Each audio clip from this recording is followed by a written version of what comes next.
How diddly doodly, y'all? It's Crazy McCormick here. Welcome to the Crazy House. Ah, Jesus Christ. All right. I'll be honest with you, like I'm not 100% feeling the show. Like that's why I ended up earlier today. I ended up putting up that poll. I was like, I know that the Super Bowl is a big thing and I'm now doing this for like I don't know, is the Super Bowl still going? I haven't been paying attention.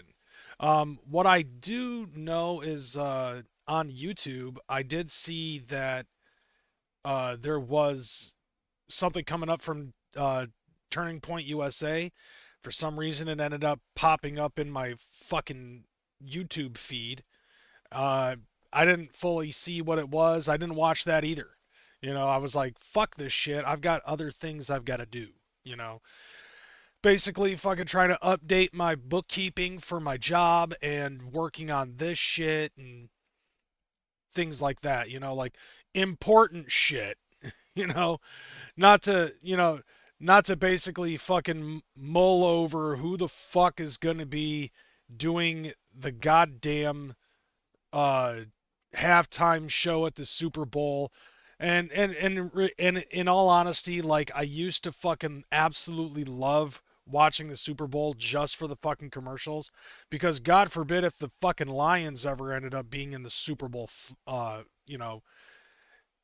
that'd be awesome, but I'm hoping maybe they can turn around. There's like so many fucking things that I want to see in my life happen that prove me fucking wrong about certain shit. And there's a couple of them that I already have. We already know JZW has proven me wrong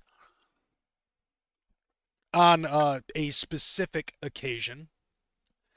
But other than that, it's like I I I I honestly gotta say, man, I sometimes feel like that the shit, that the world's going to shit, and and the way that people are trying to fucking turn things around is the exact opposite of what should be done to turn that shit around. By the way, I see Nobody Man in the chat. How's it going? Yeah, exactly. Actually, you know what? They're lurking because they're trying to look for something to hate on me for. So I know that they're gonna probably smash the thumbs down. So and like encourage them further to do some other shit. But I ended up putting up that poll on YouTube, and I said it's the Super Bowl tonight. And while I could personally care less, I know that it is a big thing for a lot of other people. So should I even do the Crazy House tonight? I mean, to be perfectly honest, the reason why I posted that up there was because, like I said before, at the very beginning of the show, I'm not 100% fucking feeling doing the show. But, even Swill can fucking tell you that chat is the master. I disagree though, but let's just spin his fucking let's just spin his fucking thoughts on it and just say that that's the case. So I gave three options, and these are as follows. 63% of the voters ended up saying yes, because life can't go on without the crazy house. 13% of you motherfuckers ended up saying no, I'll be watching the Super Bowl. And 25% of you motherfuckers said, nobody cares! Ah! I figured I needed to throw that in there. And in all honesty, like, I felt like that would have been an additional no, just funnier. And basically, the consensus ended up being majority rules. More people than not wanted to watch the Crazy House. So okay, let's do the damn. Excuse me a minute. I've still got a couple of other videos that I needed to transfer over from my phone. So let's see here. There were two fucking things that I wanted to add on here. And then after that, we'll just go into the general spiel. Okay, so let's go ahead and get into the first thing. So I came across this on Facebook, and it's basically a little bit of an update of what's going on with that fucking event with Hog Rock. And you can't see it because, fuck the world. Let me see if I can get that fixed.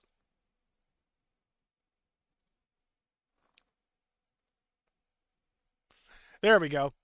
All right, so we got 3 days booked so far, so good. And I think this is actually pretty fucking dope. Some of these people I'm actually very cool with. So, with seeing. So we got day one, Morgue Mob, Unhappy. Or is that Unhappy Morgue Mob? I'm not sure how that's supposed to be done. NGS, HB the Grizzly, Homegirl, King Gordy, and Green Jello headlining day one. Special appearance by Dayron Miller from CKY. That's actually pretty fucking dope. So let's see. Day two, going from the bottom up, we've got Sun, Chuckles, Bloody Ruckus, Razor, Smalls 1, The Hustler, AZ the Fallen, Lex the Hexmaster, Insane Poetry, and headlining day two is Scum. That's actually pretty fucking dope. And then we got day three, Crenshaw, Medical Records, Willie Doe, Dirty KD Kill, Looney's TZ.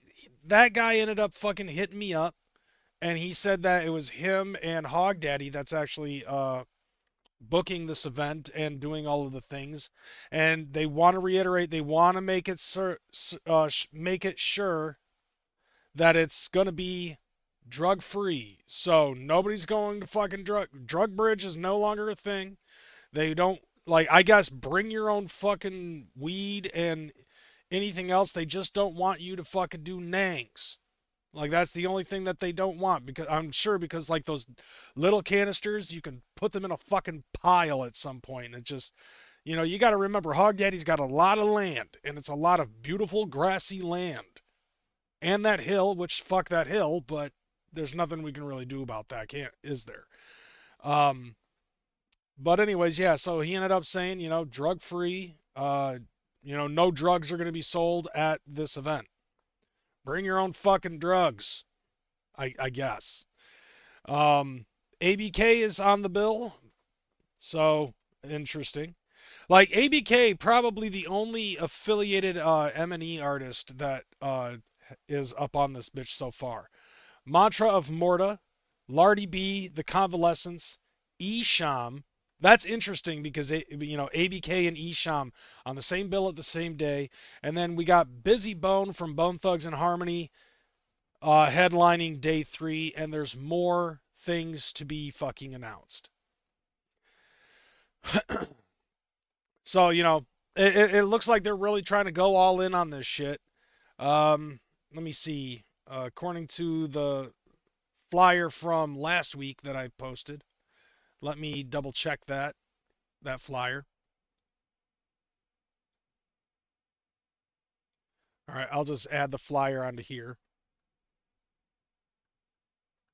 Where'd that flyer go? Okay. So, yep, this was the original flyer. Let me move it over here. So, yeah, this is the original flyer. First annual family reunion. So, yeah, Hog Daddy's Music Venue and Black Sheep Mafia Records. So, yep, just remember, mark your calendars for September 23rd to the 27th.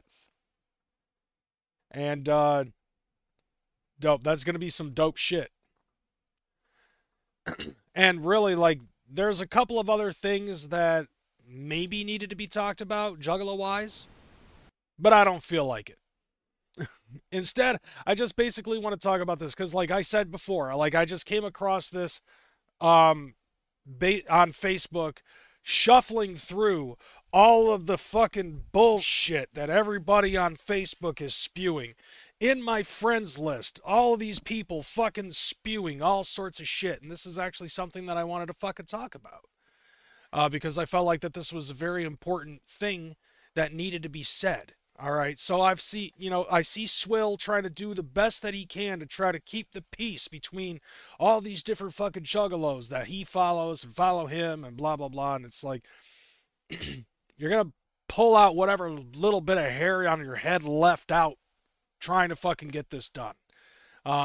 If I'm being blunt with it. Now, don't get me wrong, I love Swill, and I do appreciate the shit that he's fucking doing, but I think that as a fucking YouTuber who formally has tried doing this,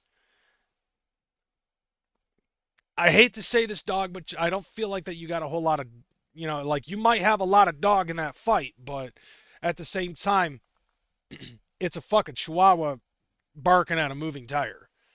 Uh, you know what I'm saying?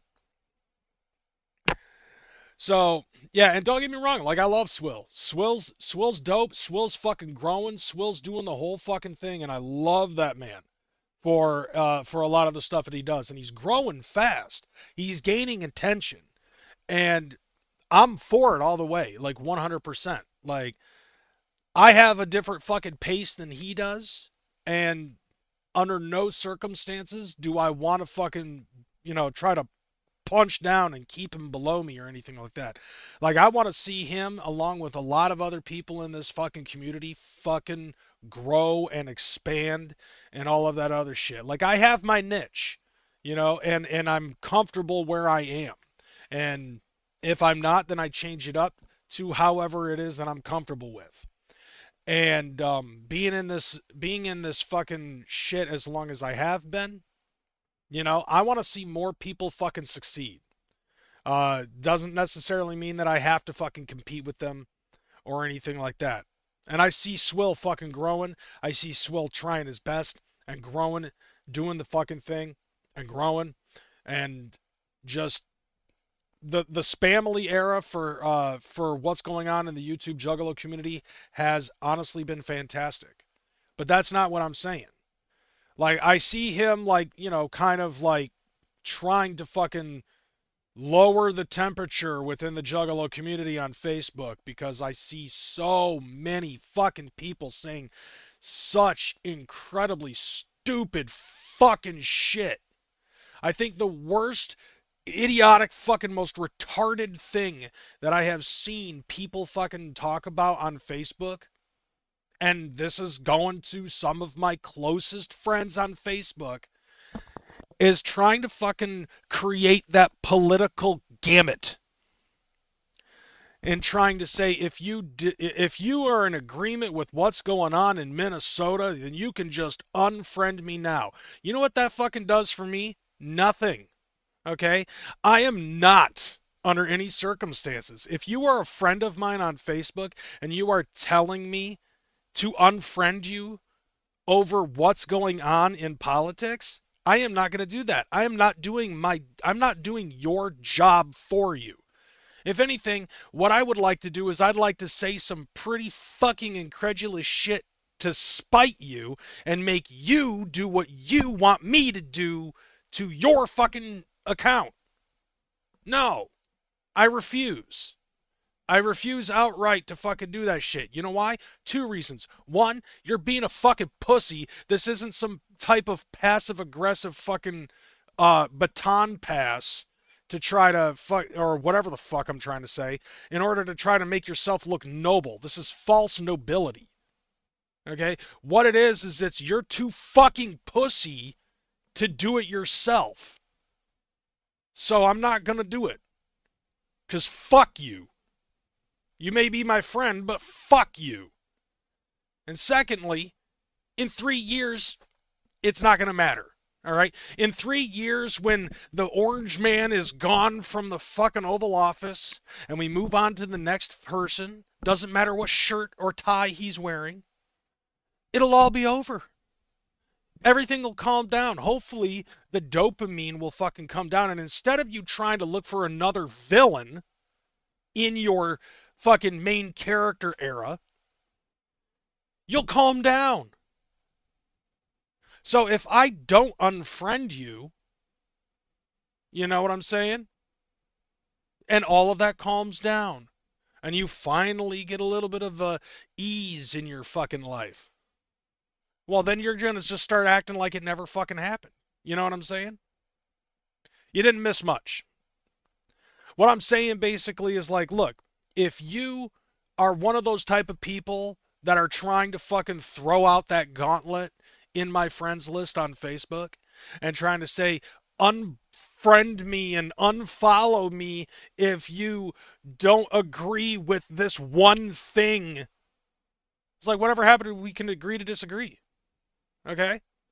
Not to mention, I think I've got a little bit of stuff that's going to, you know, I don't know if it's going to sway you or if you're going to try to, I don't know, do-si-do around it in order to try to make it sound like things are A-OK on the blue, you know, on the blue side of Capture the Flag.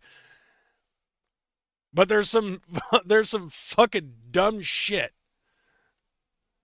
that I feel like needs to be pushed out there. You know what I'm saying? And just bear with. Let's see. Now, okay, so this is the very first thing that I wanted to talk about in all of this shit. I don't give a fuck what you want to think about what this dude is now. I personally think that Jelly Roll is still a juggalo no matter the fuck what. Okay? That is very true. Freedom of speech, people are allowed to have opinions. That's what this whole podcast is about. This is my opinion. But I will also say that if your opinion is like, if your opinion and you know and your freedom of speech violates the freedom of someone else's speech, is that even freedom of speech?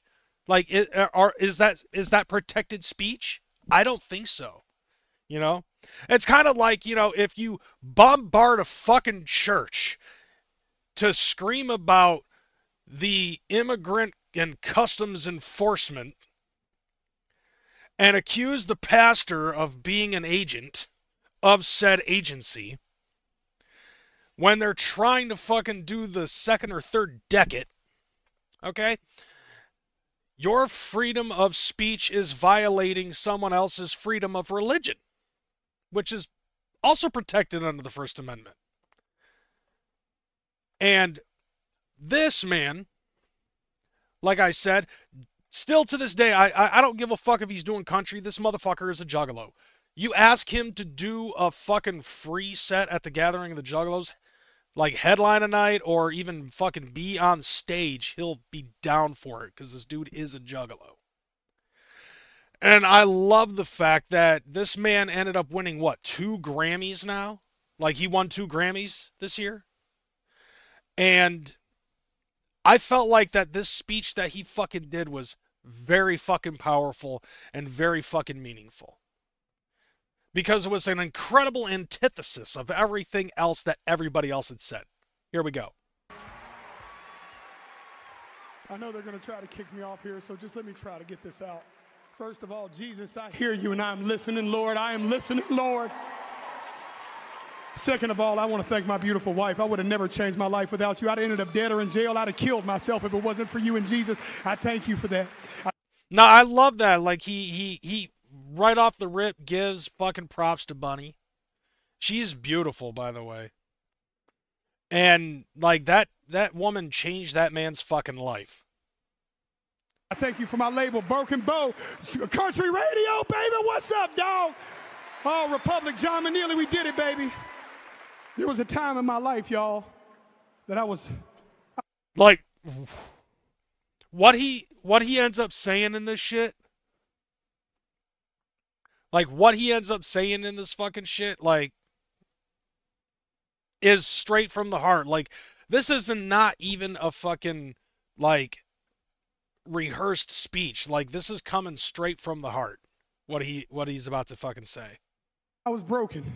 That's why I wrote this album. I didn't think I had a chance, y'all. There was days that I thought the darkest things. I was a horrible human. There was a moment in my life that all I had was a Bible this big and a radio the same size and a 6x8 foot cell. And I believed that those two things could change my life. I believed that music had the power to change my life and God had the power to change my life. And I want to tell y'all right now, Jesus is for everybody. Jesus is not owned by one political party. Jesus Reba's is not just owned happy. by no music label. Jesus is Jesus and anybody can have a relationship with him. I love you, Lord.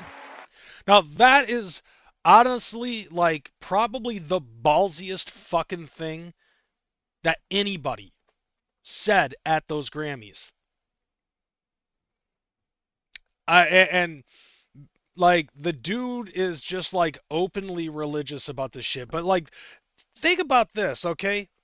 He got shit on by people for openly confessing his faith. Now, I'm not a full man of faith myself. I recognize the religion and I grew up around it, you know, and I can appreciate it and respect people who have that faith. Now, you know, that's why I can look at this and I'm like, this is the country rebel in Jelly Roll right here. And the way that he fucking comes off with it is wonderful. That music had the power to change my life and God had the power to change my life. And I want to tell y'all right now, Jesus is for everybody. Jesus is not owned by one political party. Boom. Jesus is not owned by no music label. Jesus is Jesus and anybody can have a relationship with him. Like the dude is just speaking straight from the heart. And I agree with him on that. And it's like, in this world of politics and shit like that, because, you know, I'm sure that he hears a smattering here and there, but he's not, like, fully aware of it. I love Jelly for fucking saying this shit. You know? It's like that, you know, like religion, Jesus, God, it's something, you know, he's not fucking sitting here preaching it, being like, you need to go to church and you need to do this and you need to do this, that, and the other. Like, he's not doing that. He's basically just reminding everybody, you know, nobody should be fighting over who, you know, who's got more fucking points with God than the other person. You know what I'm saying? What up, Brooklyn? You know, like, to me, it just feels like there's too many fucking people that are just like, I'm godlier than you. You know, I'm more Christian than you because I fucking go to church every Sunday. I'm more Christian than you because not only do I go to church every Sunday, but I dress up fancy. You know, look at this fucking hat, you know, with the fucking bird on it and the feathers and fucking like the fucking the face covering or whatever the fuck, you know, or, you know, like I do all of these extracurricular after church activities, you know, so it's just like, look, there was a specific Christian religion that ended up fucking getting away from Catholicism just because of that shit, you know, indulgences, where people basically paid the church to guarantee a good spot in heaven. You know what I'm saying? To me, it's like, nah. Except for Dutch Sumerian pagan high priests, they can't talk to Jesus. Well, I'm sure that they could, but I'm sure that their fucking asylum cellmate would think otherwise. But I loved this about him, and it was just like so openly fucking into his faith and shit. And he was just like, this is just a reminder. Jesus is for everybody. It's not owned by a music label. It's not owned by a political party. It's religion. Religion is is open to everybody. And I love that. I can't stress that enough. But one thing I did think was like in the aftermath of that, somebody ends up deciding, hey, we're going to ask Jelly Roll what his thoughts are about what's going on in Minneapolis. Hi. I have one question, last question over here. Hi, on the how are left-hand you? side. What's up, baby? Juan Carlos Garcia from Mexico City Reforma newspaper. I was listening to you and you talk about all your struggles in your life. What would be the message for that persons that nowadays are living very dark times? What would you say to them to go out from that place? Broken English, but I'm trying to fucking be like, okay, you talk about how bad your life was, like, I guess what he's trying to ask is like, what kind of message are you trying to give out to other people about that? Connection, man. If you're going through something in life, man, I mean, the saddest feeling that we can all feel is hopelessness and loneliness. And I say plug into something, You know what? He's in the direct middle. That actually, I think, yeah, right there is fine. Huh. Didn't think about that. Find a community, find a source of love, get away from the hate that's on the internet and go connect with actual people. Yes. If you're struggling with drugs, I suggest you go find some Bill's friends and go find an AA room, man, or an NA room, and you'd be surprised how fast you can connect, or a local church or a local mosque. You know what I mean? I think all of these things are good advice, man. Go connect with community of people that are doing self-betterment. Get away from the toxicity on the internet. Thank you. Okay, I'm sorry. We have one last question from Rolling think it's Stone cool right that here in people- the front. Hey. Yay, Rolling Stone never asked me questions. This is cool. Thank you. Congratulations. This is big, dude. Thank you. And Right sorry here. to do this too, but So like this, I think is like the viral question that he answered. And if you ask me, I think he answered it perfectly. Shabuzi was up here earlier and he gave you a huge shout out for giving him a chance. And we just had Billie Eilish win, and she mentioned in her speech, she talked about this topic that's so big tonight. Would you be willing to comment on what's going on in our country right now? I don't really. So this is the truth, and I'm glad somebody asked, because I love talking about this stuff when people care to hear my opinion. But so I can tell you that people shouldn't care to hear my opinion, man. like that's one of the things. Like I love that. It's just like my opinion is you don't care. You don't need to care about my opinion. And I agree. I'm a dumb redneck. I haven't watched enough. I didn't have a phone for 18 months. I've had one for 4 months and don't have social media. I hate to be the artist that's that aloof, but I've become so disconnected from what's happening. And I'm just not I grew up in a house of like insane pandemonium and like I didn't even know politics were fucking real until I was in my mid-20s in jail. Like, that's how disconnected. When you grow up in a drug addict household, you think we like have common calls about what's happening in world politics? Like, we're just trying to find a way to survive, man, And I have a lot to say about it, and I'm going to in the next week, and everybody's going to hear exactly what I have to say about it in the most loud and clear way I've ever spoken in my life. So I look forward to it. Okay, so yeah, that's like, I guess that's a precursor to what he really feels about it. But right now, not the best time, right? Because what this should be about, what the Grammys should be about, is music. So why everybody wants to fucking, be up in arms. Like everybody's got like the fuck ice pins and all that other shit. And even asking him about what's going on at this moment in time, I feel like I agree. I honestly feel like what he's saying is like, this is wrong place, wrong time. We're here about fucking winning awards, and I feel like in a sense, like he might be happy for doing what he did to win this fucking award. But in reality, it's like this and the Oscars and all of these other fucking award ceremony shows, for the most part, is basically one big Hollywood circle jerk.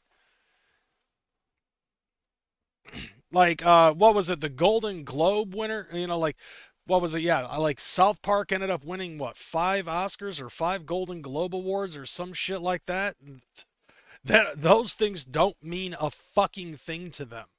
Maybe they will now because they're doing a lot of fucking political humor on South Park because they're fucking floundering for comedy. But as outside of that, like I feel like that this was the wisest answer that he could fucking give. And what's funny to me is like a lot of people on the left are just like, oh, this means he's MAGA and blah, blah, blah. And then there's like other people in the comments section of this video and possibly other videos where they use this clip and try to say that he's on fucking drugs. And it's like, no, he got out of that shit. Like, hell fucking no. Like, what, you think just because like he lost a bunch of weight and he's got the tattoos all over his face and stuff like that, like, I don't know, that might be like, I don't even think that's Ozempic. Like, I don't even think that's Ozempic weight loss. Which, like, honestly, like, I feel like he's doing a lot better. And I feel like that, like, the world has become his oyster. Like, he's on top of the fucking country mountain. But, like, I think I can understand where he's coming from.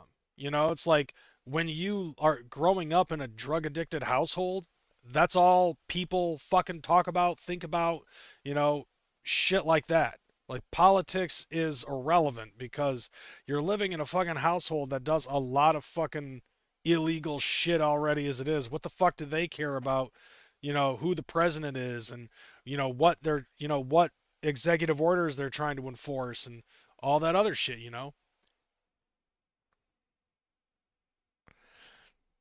Yeah, you got a point there, Brooklyn. I remember that. He got in shape because he wanted to be in the best condition when he wrestled in WWE, and then he just kept going. Yeah, and I remember seeing that shit. I remember watching that fucking pay-per-view. I think he did a good job for, what it was that he was in. I don't think it's Ozempic.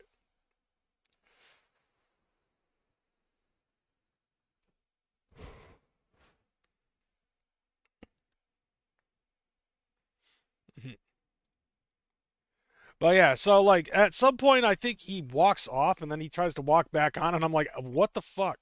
Thank you for bringing it up. Yep.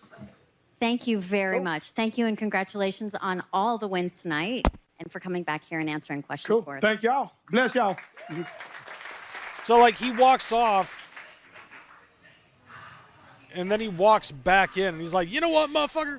Or something to that effect. Yo. I do have this stuff.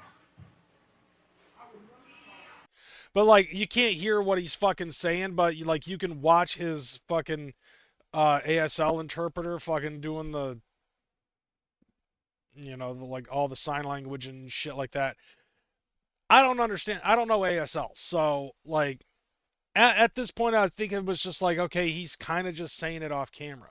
But what's funny, what is funny though is like it ended up fucking they ended up bringing up what Billie Eilish fucking talked about.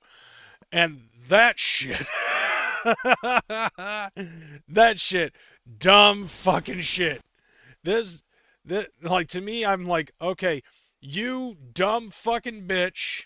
I don't care if you won an award, but basically this just really shows that everybody in Hollywood are just a bunch of mindless fucking yapping seals whenever they hear the popular thing.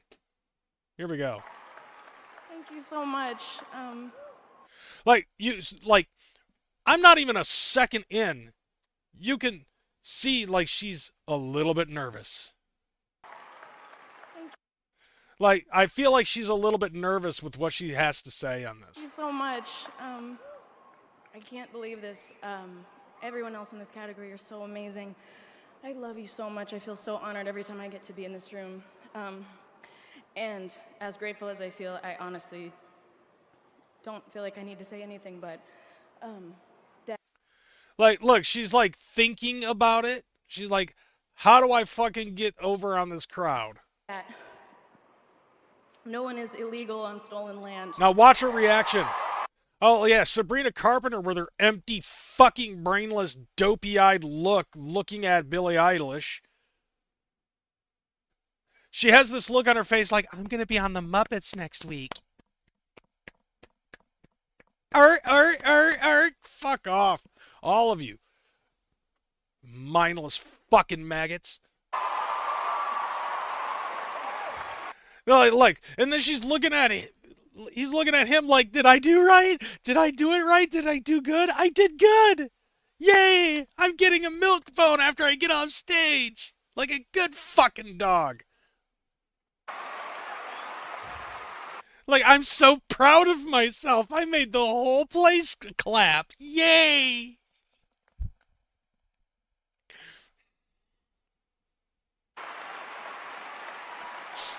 What the fuck is that on your head?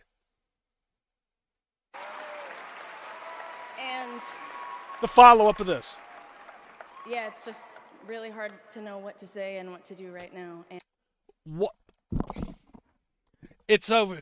Like, I'm just gonna say the popular thing, create the fucking ruckus of the crowd, and then I don't know what to say after that. How about this? I'm a fucking shill, and if I don't make the whole fucking crowd erupt full of all of these other Hollywood yuppie asshole fuckheads, then they're gonna take this fucking Grammy away from me. So I have to say what everybody says is right. I feel really hopeful in this room, and I feel like we just need to keep fighting and speaking up and protesting. And Like, what was that? Okay, my camera just froze. I'm still being affected by the Cyrax curse for putting him on my show. Anyways, did you notice the little hesitation in what she was saying? Like, she was like, I guess we just need to keep fighting and protesting and oh yeah, so that way so what? So that way ICE can be 4-0? say and what to do right now. And I feel really hopeful in this room, and I feel like we just need to keep fighting and speaking up and protesting, and our voices really do matter, and the people matter, and fuck ICE is all I want to say. Sorry. Thank you so much. I can't believe this. Okay, I believe that Ricky Gervais said it best when he said, when you win your award, nobody cares about your fucking politics. Come up here, thank your agent and your God, and fuck off. None of that, like, who are you thanking? Okay, like, the Grammys is meant for fucking music. It is not meant to make some sort of a brainless fucking echo chamber political standpoint. Like, is this what we're doing now? Like, to me, like, if you want to fucking talk about politics, start a podcast. Is it really that fucking hard? Just start a goddamn podcast and burn your entire fucking career to the ground with it. Just like I did. Believe me, it's the way to go. Now, what's funny, though, is, like, she ended up fucking saying all this shit. Yeah, she's doing what she is told and paid for. Yeah, to be a fucking tool. Now, what I think is actually really funny about this is the blowback. Because the internet ended up doing what the internet fucking does, and since the fucking Grammys, she has been on Mr. Toad's fucking wild ride with internet memes and shit like that. Like, motherfuckers ended up finding out that the $14 million mansion that she now currently fucking lives in is actually on fucking land for the indigenous Tongva tribe. So when she says nobody is legal on stolen land, basically it's like, okay, well, guess what? Your house is on stolen land. And if your house is on stolen land, are you going to give it back to the people that we stole it from? You know, Like, don't you think that that might make sense? Don't you think that that would be the right thing to do? Of course not. Instead, she ends up fucking putting restraining orders on motherfuckers who haven't ended up getting anywhere near her house. Fuck Billie Eilish. All right? I mean, like, face fuck her in the mouth. Like, and put it on OnlyFans. Like I find that incredibly fucking hypocritical of her to fucking be like, no one is illegal on stolen land, and then fucking, have a, go back to her house that's on stolen land and refuse it to give it back to the people in whom of which we stole it from. Guess what? There's a difference between stolen and conquered, and I think people have been saying this for fucking weeks. There's also a huge difference between stolen and paid for. You know, like, let's see, didn't we buy Manhattan for like 3 fucking years of corn or some shit to the indigenous tribe that's on that? Yeah, exactly. No one is illegal, yet she requires cops or military experience for her private guards 24/7. That's exactly my point. Like, she has the fucking, security guards that have either law enforcement or military experience surrounding her at all fucking times, even standing in front of her fucking house, which, by the way, is on stolen land, and she's actually illegal on that stolen land, if that is in fact the fucking stolen land. Actually, a very good majority of that area is it should be owned by the Tongva tribe.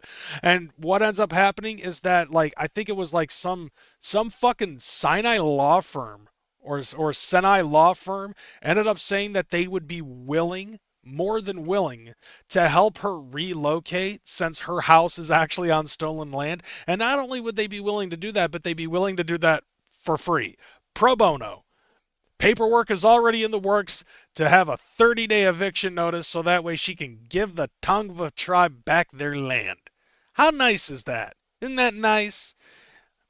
I bet you she won't fucking comply. Which basically, because of this, it's created a catch-22 for her. If nobody is illegal on stolen land, then it would only be right for her to give back the land that she's on, that she stole it from, for the Tongva tribe. But if that is in fact not illegal, stolen land, then what she just said on the Grammys is a complete and utter total fucking lie. And that totally sets everything crumbling apart. This entire fucking narrative that everybody on the left is trying to fucking establish to each other and trying to convince the Republican voters that this is true. It's not. Okay? Because, well, you do know that on everybody's cell phone, we have an open gateway to the swath of information that is the internet. Okay, you can easily look up a whole fuck ton of stuff on Wikipedia. I'm pretty sure that Encyclopedia Dramatica, no, not Dramatica, that's a different website. The Encyclopedia Britannica is actually still on the fucking internet. I'm pretty sure that all it takes is a simple fucking Google search for you to figure out what fucking happened 200 years ago, to all of the fucking land. That's not the point, Ronnie. Don't give me that whole two wings of the same bird bullshit. Because the thing that I'm seeing on it is like, okay, what I'm seeing here, this is not like two wings of the same bird. What I'm seeing is it's no longer really even about politics in a sense. What it is it's just like fucking logic versus whatever the fuck that is. You know what I'm saying? Hi, Swill. What's up? Oh, by the way, I don't know if you can actually figure out how to make shit up for fucking audio bites, but I'm going to do one for you. Foxwell's Edition, he's a piece of shit. There you go. There you go. Make that into a super chat soundbite, Swill. Love you, homie.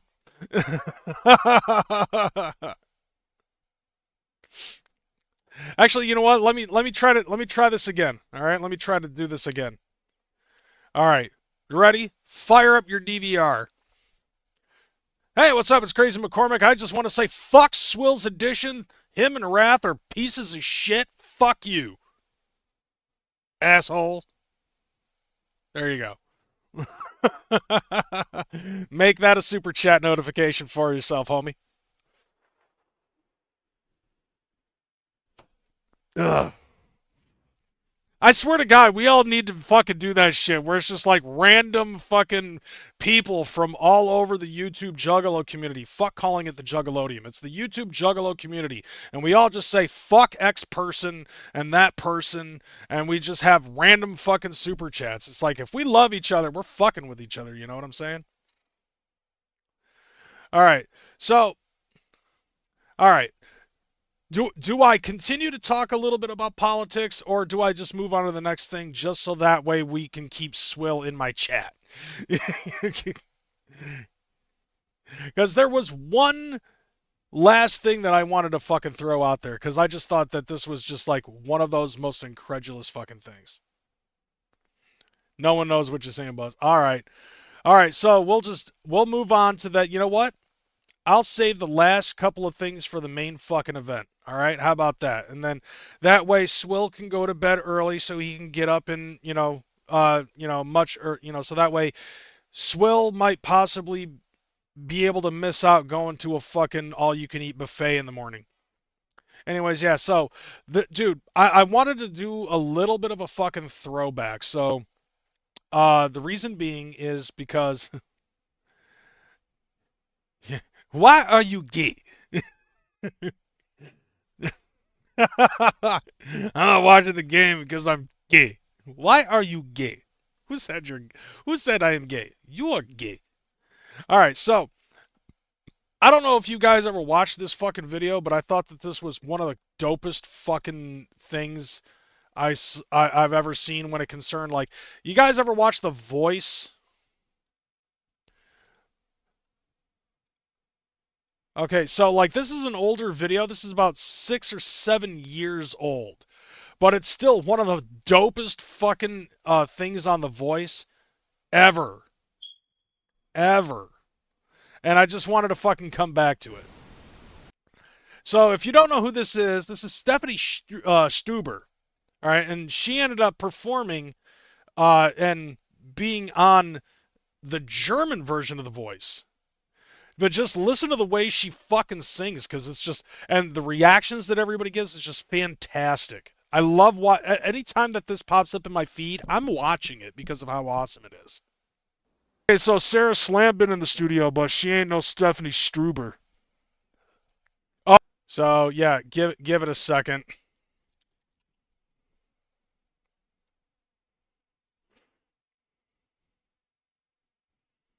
All right, hold on a second. Oh, who are you? What area do you live in? What kind of experience do you have in music? Like, what do you do for a living? Johnny, how's your mother?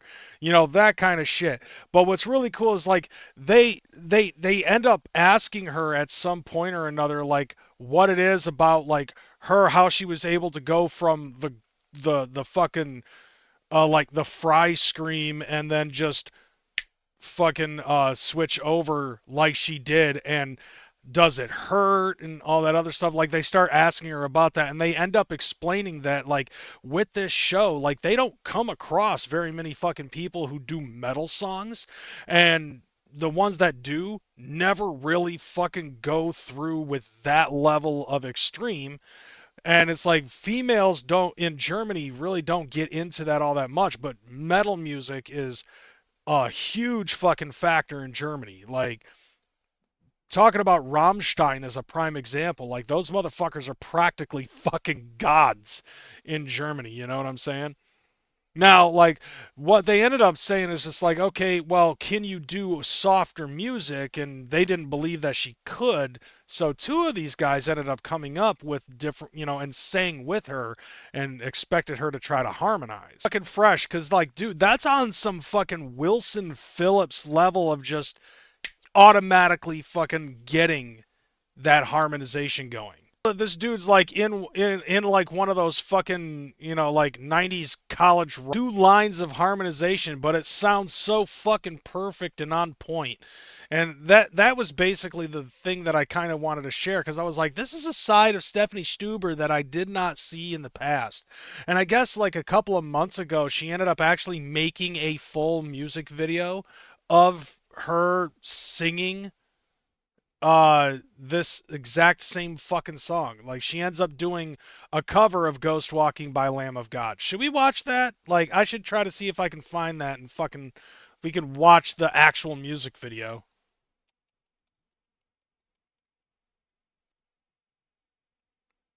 Yeah, because I can get it queued up like right fucking now.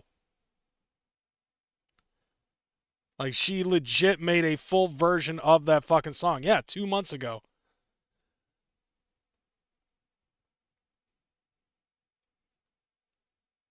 Let's see. Let's see. What do you guys think, chat? You know, let's do a yes no. I'll fucking put it in the poll and we'll watch. Like, I'll just have you guys vote on it. All right.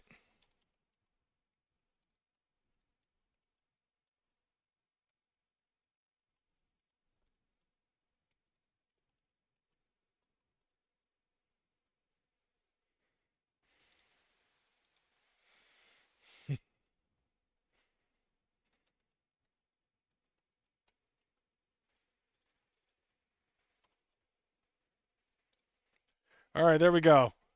Got the poll up, set, ready to go.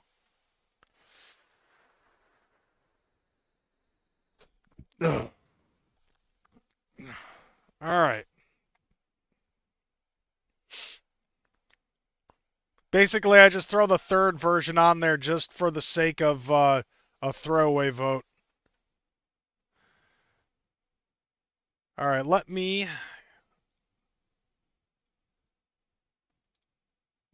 go ahead. I'll fucking full screen this shit.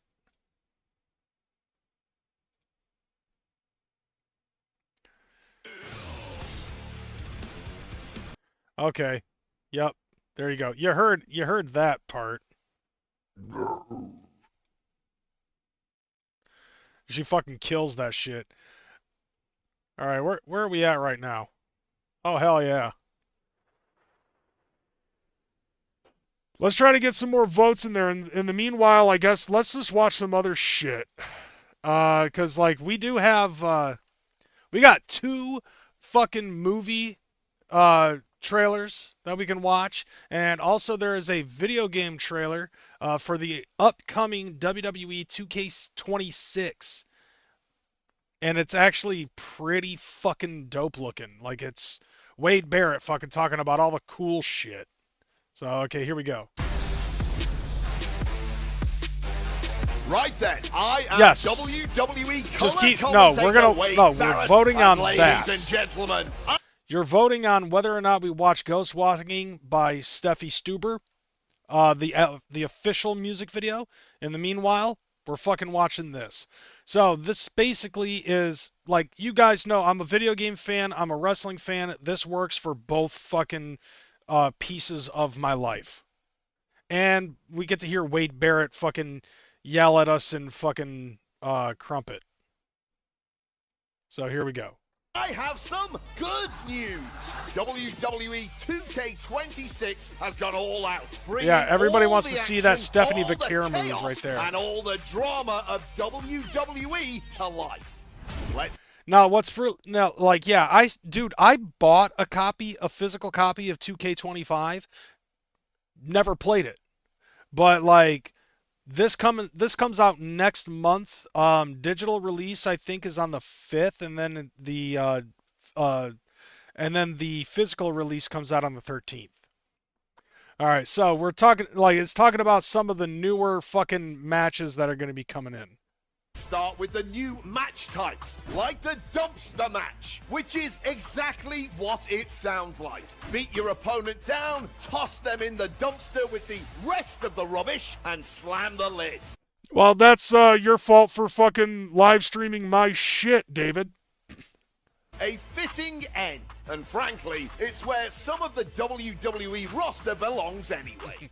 Second up is the I Quit match, an iconic Okay, so spectacle. this is one of those matches that was on some of the older SmackDown games and I guess disappeared, and now it's making a comeback. And I think the reason why it's making a comeback is because it was a pretty big match type during the Attitude Era. The goal isn't just to win, it's to break your opponent. Force them to utter those two humiliating words, I quit. Whether it's a submission or you just Now that's batter them unique. senseless, it's their only way out. Beat them down until Damn. their will is completely shattered. Like, that is a unique way of fucking doing an arm bar. Let's see Chris Jericho try to get out of that arm bar through a fucking chair. Like, that's interesting.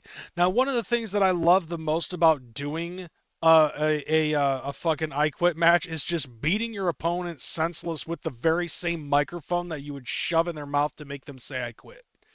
And like, I used to do that all the time in SmackDown 2.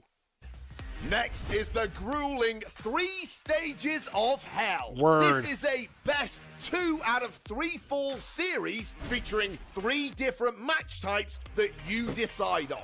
Okay. Finally, one of the most intimidating spectacles in WWE history makes its highly requested debut, the Inferno match. This is not the first time that we've had an Inferno match in a WWE game, though. This is like the 3rd time, and for some reason they keep taking it away. Now, fortunately, yours truly has never had the displeasure of competing in one. I'm far too smart. Now it does say on here, Kane, the 1998 version of Kane is only available in WWE 2K26 Attitude Era or the Monday Night War editions, which you can only get that if you're in a fucking you can only get those digital. Like, I hate the fact that the only way that you can get a physical copy is just get the standard, which fucking is lame. To me, I find that to be lame.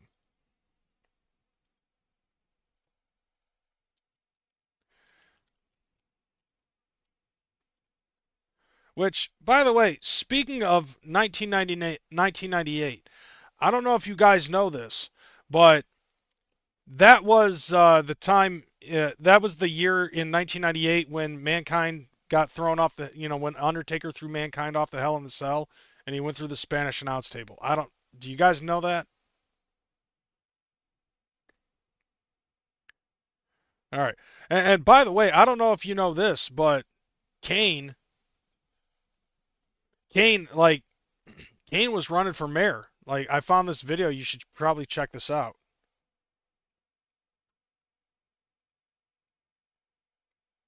Like, look at this.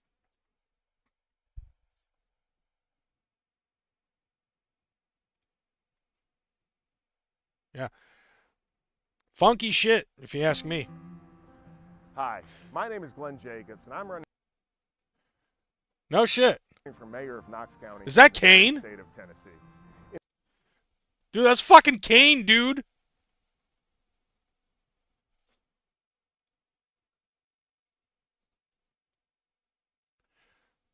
Like, I don't know if you know this, but that's fucking Kane.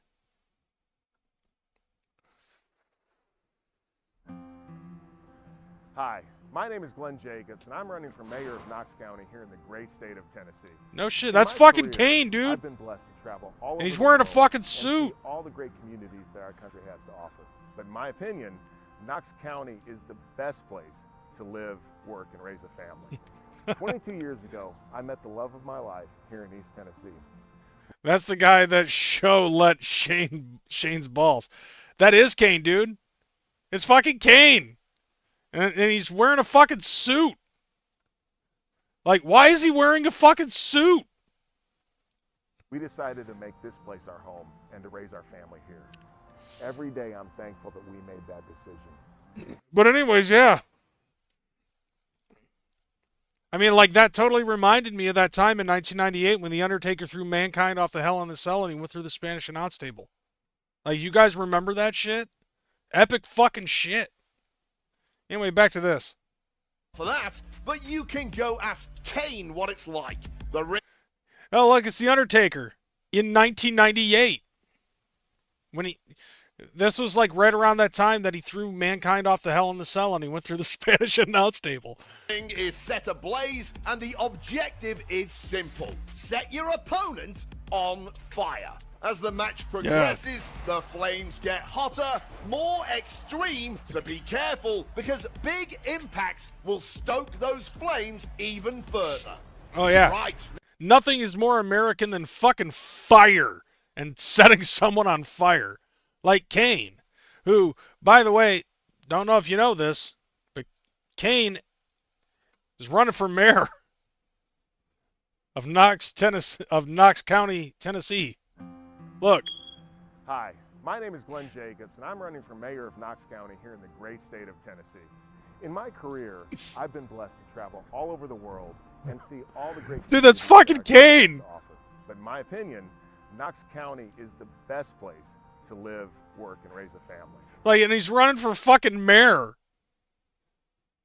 22 years ago, I met the love of my life. Why Knox County? We decided to make this... No, it's not why Knox County. Why is Kane wearing a fucking suit? I'm thankful that we made that decision. As your mayor, I will work with local businesses to make sure that they have everything they need to succeed. I will work with the great teachers and administrators Yeah. to make sure that Knox County schools... I mean, I guess he's wearing the suit because he's running for fucking mayor. All right, enough of that. Like, come on, where is my shit? All right. Produce a competitive... Okay. I know what I'm doing. There we go. Now let's talk gameplay. All right, so here's some more gameplay shit. shit. You'll notice fewer of those invisible... What the fuck was that? Did you see that shit? Big impacts will stoke those flames even further. Like, the chick fucking... No one could kill Kane. I agree. Like the devil's favorite demon. And on top of that, he was Undertaker's brother, who back in 1998 threw Mankind off the Hell in the Cell, and he went through the Spanish announce table. Right, now let's talk gameplay. This year, you'll notice... Like, okay, watch on the right. Becky Lynch jumps on a platform and fucking yeets up in the air like it's a fucking Fortnite character. Fewer of those invisible barriers, leading to much and then throws Tiffy time right out the fucking stratosphere. more natural and painful collisions. And she fucking ragdolls. Okay, Stone Cold in a fucking backyard with a shopping cart. Like, what is this? Like, is this the island? Like, this is supposed to be like island mode or something, I guess. Environmental and prop interactions have been... Oh, okay. I see what they did there. It's Stone Cold and Booker T and fucking put him in a shopping cart. Like the shopping cart. No. You're not getting groceries. You're using it to beat the hell out of your opponents. I mean, that's Drag actually them pretty into inventive, it, though. Whip them into it. Batter them with weapons Oh, while shit. they're in it. You can even push them around in it like the piece of rotten trash they are. Hold on a second. I feel like that there's another song that needs to be played in the middle of all of that. And I'm gonna fucking do it right now. So, give me a second.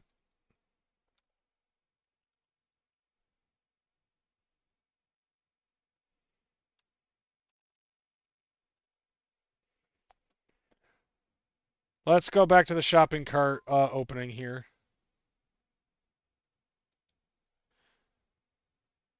Oh, wait. Nope. That's too far. And frankly, it's where senseless, it's their only one of the most indie debut, Okay, yeah. the Inferno match. Now, fortunately, yours truly has never had the displeasure of competing in one. I'm far too smart for that, but you can go ask Kane what it's like. The ring is set ablaze, and the objective is simple. Set your opponent on fire. As the match progresses, the flames get hotter, more extreme, so be careful because big impacts will stoke those flames even further. Right, now let's talk gameplay. Wait for this year, you'll notice fewer of those invisible barriers, leading to much more natural and painful collisions. Environmental and prop interactions have been enhanced. There we go. Like the shopping cart. No, no, no. You're not getting groceries. You're using it to beat the hell out of your opponents. Drag them into it. Whip them into it. Batter them with weapons. This makes more sense now. Push them around in it like a piece of rotten trash they are. And thumbtacks. This is... That makes more sense now. Hold on a second. I think I got another one for you. All right, let's rewind it. Debut the Inferno match. Just wait for it. Fortunately, yours truly has never had the displeasure of competing in one. I'm far on fire. As the match progresses, the flames get hotter, wait for it. More extreme, so be careful, because big impacts will stoke those flames, natural and painful collisions. All right, here we go. Environmental and prop interactions have been enhanced, like the shopping There we cart. go. No, no, no. You're not getting groceries. This makes more You're sense. using it to beat the hell out of your opponents. Drag them into it, whip them into it, batter them with weapons while they're in it. You can even push them around in it like the piece of rotten trash they are. Yeah. Thumbtacks. This is a good one. There, that just made more with a sense. filled bag, or dump them on the mat and watch them writhe in agony. Boom. That's a Oh, double see, yeah, whammy. thumbtacks 2K26 being added is into it, truly bringing hammers. the chaos. Feel like stacking.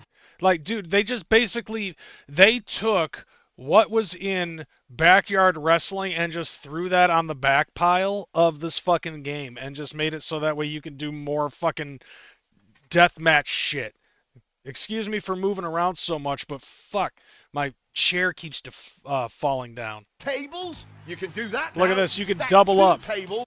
You can double up on the tables again. Thank God. Now we just need to make sure that not just the Dudley boys, but we also need fucking let's see, who else? Not just the Dudley boys, but yeah, Public Enemy. We need Public Enemy. And send your opponent crashing through both for devastating damage. Or, if you're in a championship match, you'll notice that pedestal ringside. Oh, you can nice. now go and grab that very champion. Oh, damn, you could just whip them with the fucking title like that? You can't just do headshots and shit? That's fucking... Oh, dude, that's fucking brutal.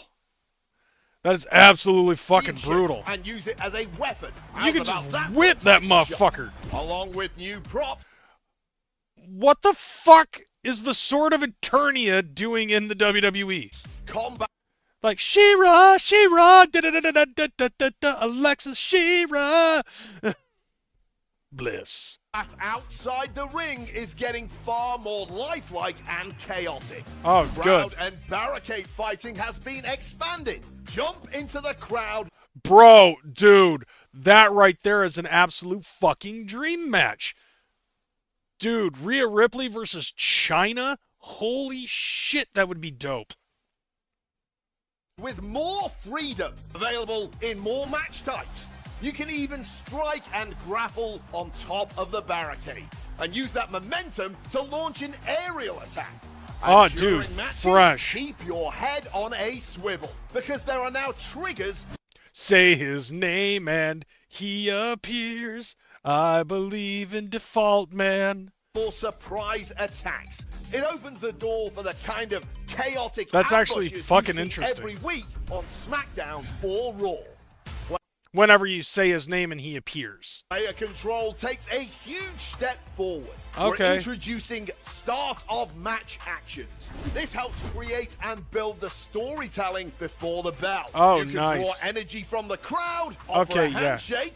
Wow, they really made fucking X-Pac not look much like X-Pac. If you're some kind of sentimental fool, engage in proper chain wrestling, trade blows, or Oh, that's my personal fresh. favorite, rush your opponent before the bell even rings. You'll also get more control I like over that. the AI. AI sequences is an all-new feature to make superstars perform even more authentically during matches. Okay. Each sequence defines a specific set of moves that AI will perform in exactly that order.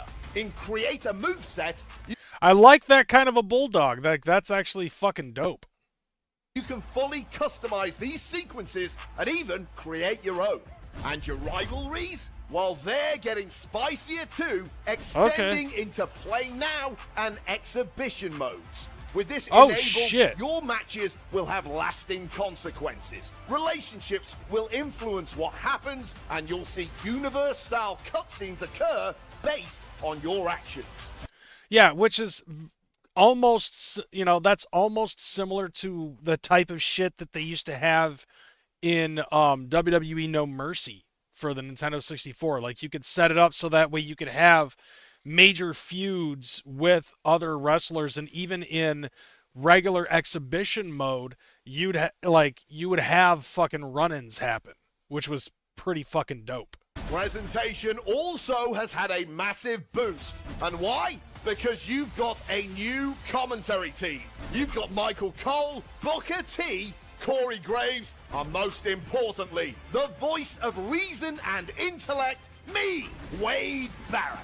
Entrances are now interactive. You can control your taunts, trigger your own pyro, play to the crowd your way.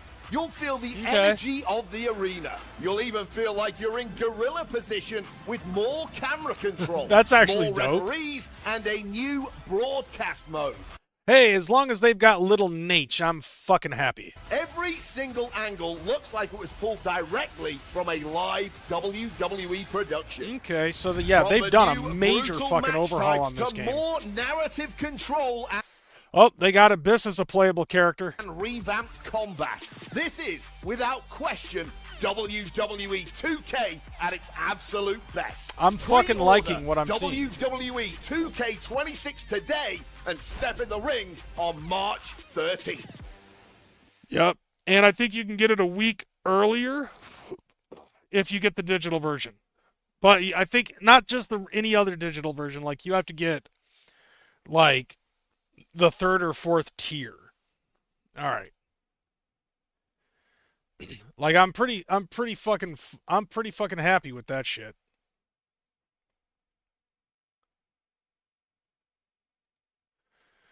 Okay, so let's see. Yep, we ended up having the poll, and 67% of the poll ended up saying yes. 33% of the poll said nobody cares. So I'm gonna have to fucking say yeah. Like, we're gonna fucking watch this video. So let's go ahead. Let's move this over here. We'll watch Stephanie Stuber's full version of Ghost Walking.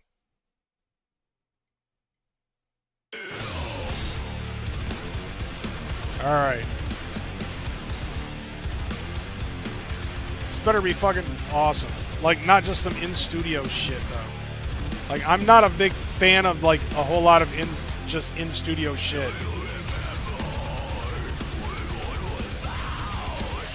Dude. Did they just fucking pull the audio from the voice of Germany?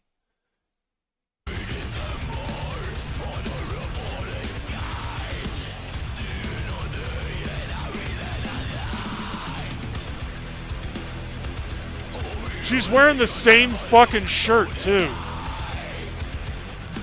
Like, that's actually fucking interesting.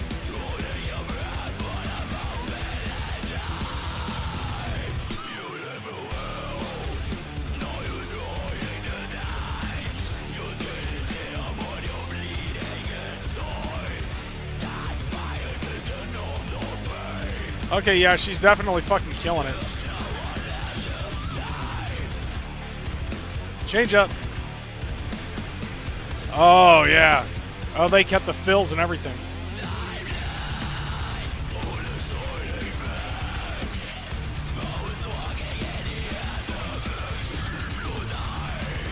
Oh, damn, she did like that.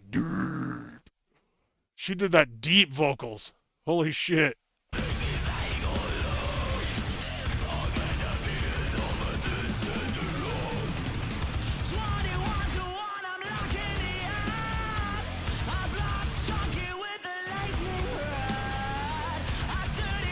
Nice.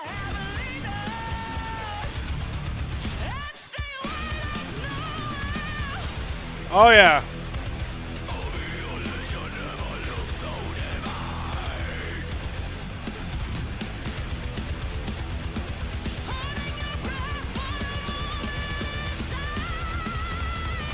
Dude. Like, she's fucking killing this whole thing. What the fuck?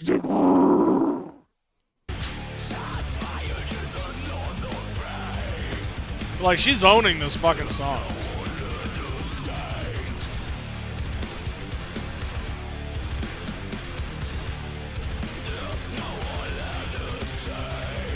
God, I need to get back into doing this type of shit.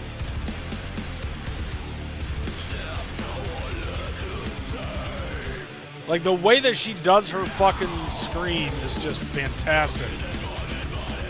That mid-scream is just fantastic.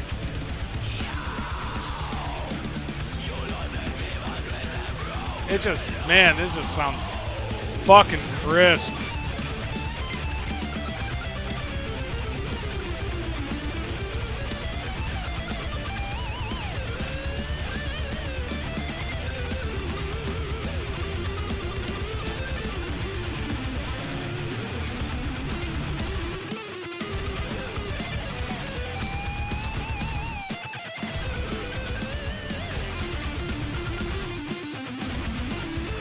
All right.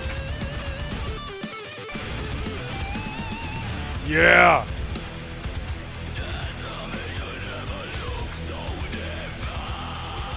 Oh, yeah.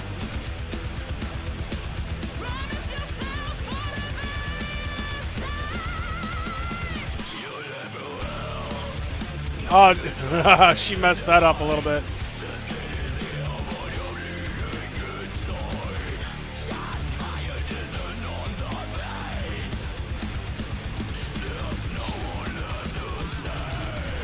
Ugh.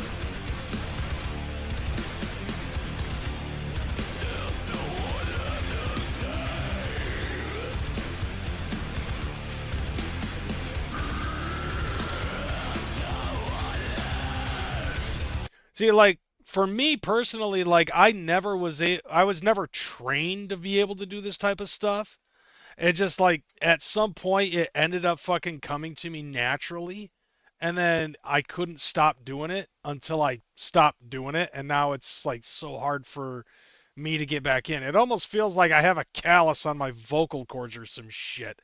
But then again, I also stopped smoking cigarettes around the same time and went strictly to vape. So now it's like, I can't, like, as try as I might, like, I keep trying. But never be able to fucking hold a candle in comparison to Steffi Struber.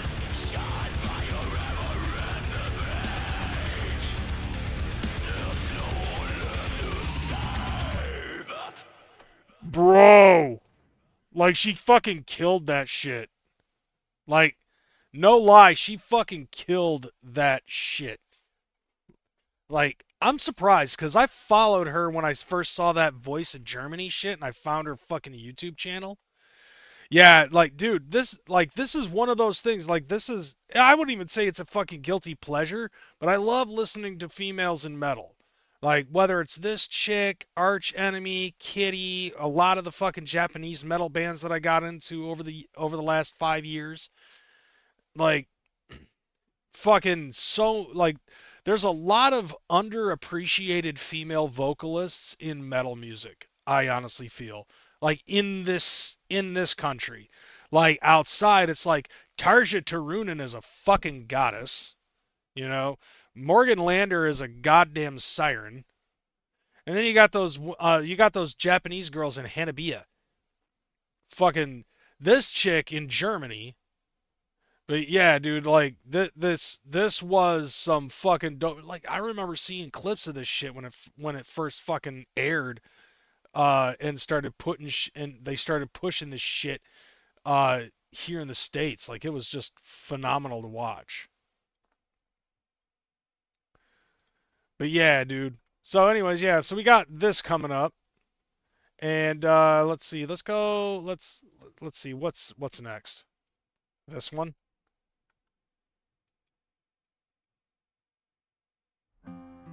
Yeah. Hi, my name is Glenn Jacobs, and I'm running for mayor of Knox County here. Dude, that's fucking Kane. In my career, I've been blessed to travel all over the world and see all the great communities that our country has to offer.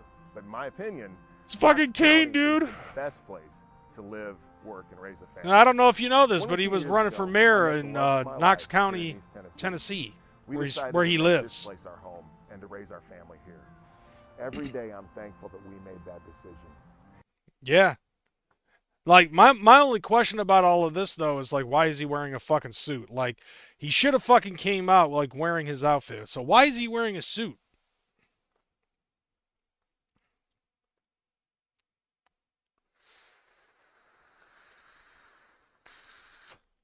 All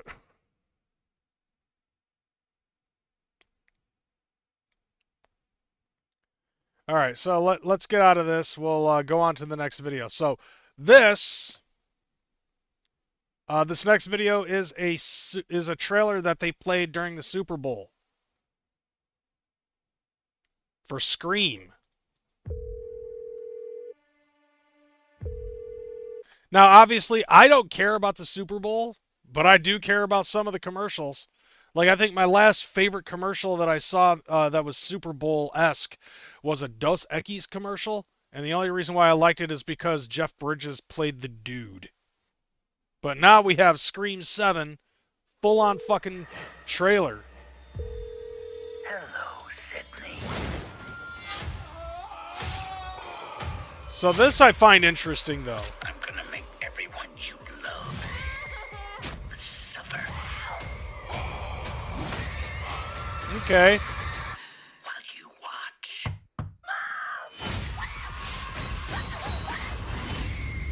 Interesting. This killer has been planning his attack for years.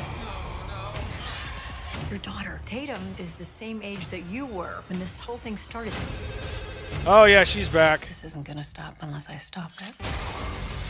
Now, like, so I guess the premise of Scream 7 now is going to be that this Ghostface is now gonna be going after Sydney's family.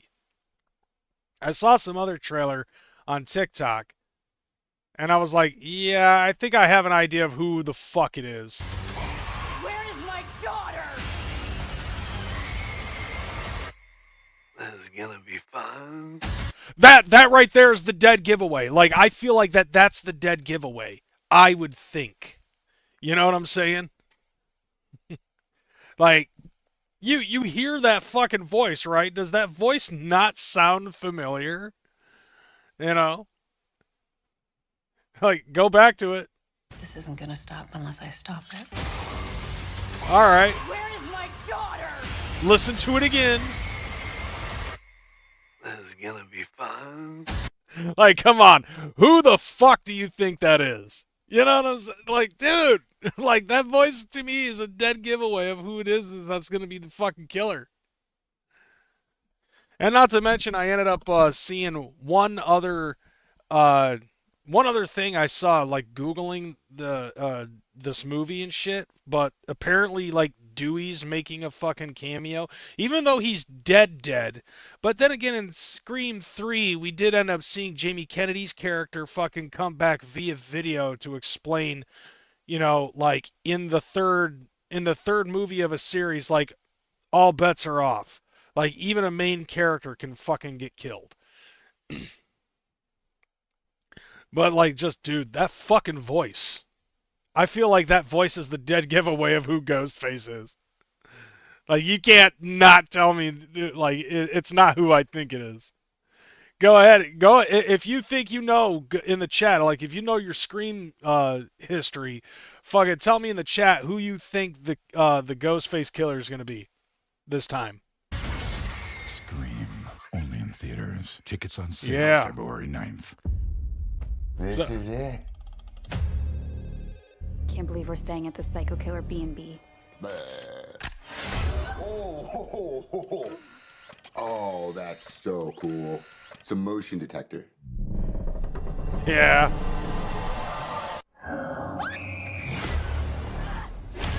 Oh, how does she just tear the fucking chandelier off the side? You know what I'm saying?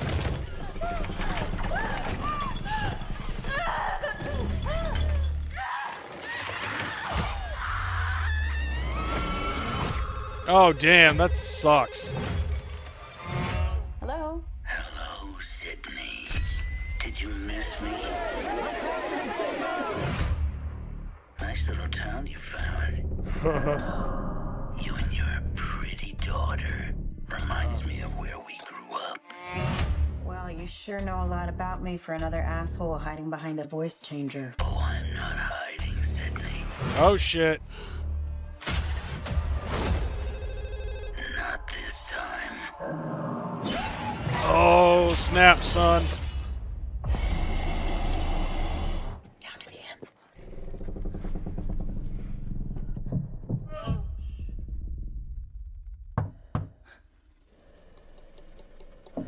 Tap, tap, tap. Oh, shit. I want to be a fighter, like you. If you hurt her. I'm not going to hurt her until you're here to see it. Let's unmask Oh, this damn. fucker. Yeah. How did that end up being on the fucking Super Bowl? All your friends died for just being near you. Where is my daughter? Tatum, listen to me. He's trying to find another way in. We're gonna do this together. You're gonna have to shoot him through the wall. Where? To the right of the door. Shoot him now! Do it now! Oh. He's dead. You need to make sure you shoot him in the head. Oh, shit, son. Like, why didn't you just fucking shoot him? Burn it all down. Mother! Yeah, that right there's the trailer that I saw on TikTok. Okay. It's gonna be fun. Yeah. Okay, yeah. End of the month, the 27th. Fuck yeah. Oh yeah. That's definitely, I'm definitely doing that.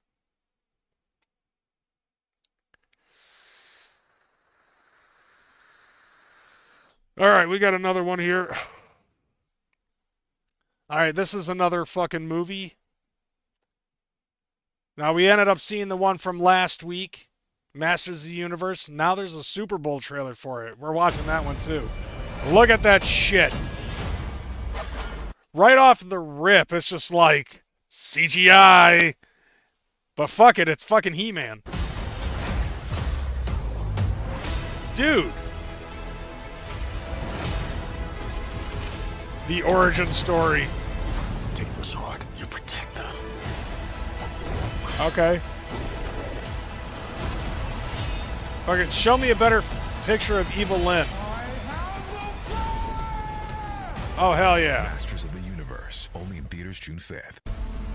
All right. All that stuff that only exists in legends and bedtime stories. Okay, so we've seen this one too. Talking tigers, spaceships, and magic swords that can make a man as mighty as a god. Where I come from, that stuff is real. Yeah, it's just commonplace. And he's stuck on fucking Earth. Why did you send me away? I wanted you to be safe. So I sent you to a place I knew that they'd never Like, find dude, you. this is just gonna be a phenomenal fucking movie. I love that. The fact that they actually fucking throw the pronouns on his fucking, on his desk ledger. Whatever the fuck that thing is. This obsession with nerd stuff and sword things, it's not a good look for human resources. Who gives a fuck? Let a man have a hobby.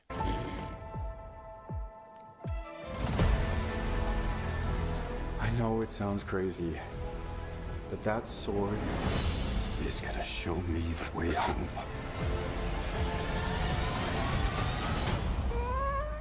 Sir, you can't do that. Don't worry. The sword's mine. Like, that's interesting. Like, they found a guy that has, like, the voice of a fucking puss bucket. And, like, of course he has to be wearing the pink t-shirt. Like it's the goddamn 80s. Alright. Hang on, it's about to get weird.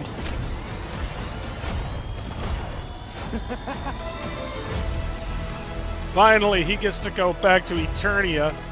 Green Kitty! Green Murder Kitty!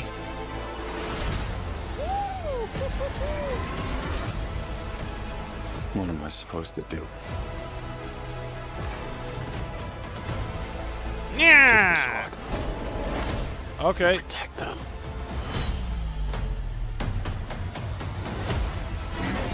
Oh hell yeah. Like that's interesting because like I'm curious to see what it is going to be like with the Eternian villains fucking roaming around the city on Earth. Like that ought to look cool. And please tell me Evelyn looks like is a fucking snack. Yeah, kind of like in that little frame of a fucking second that I saw.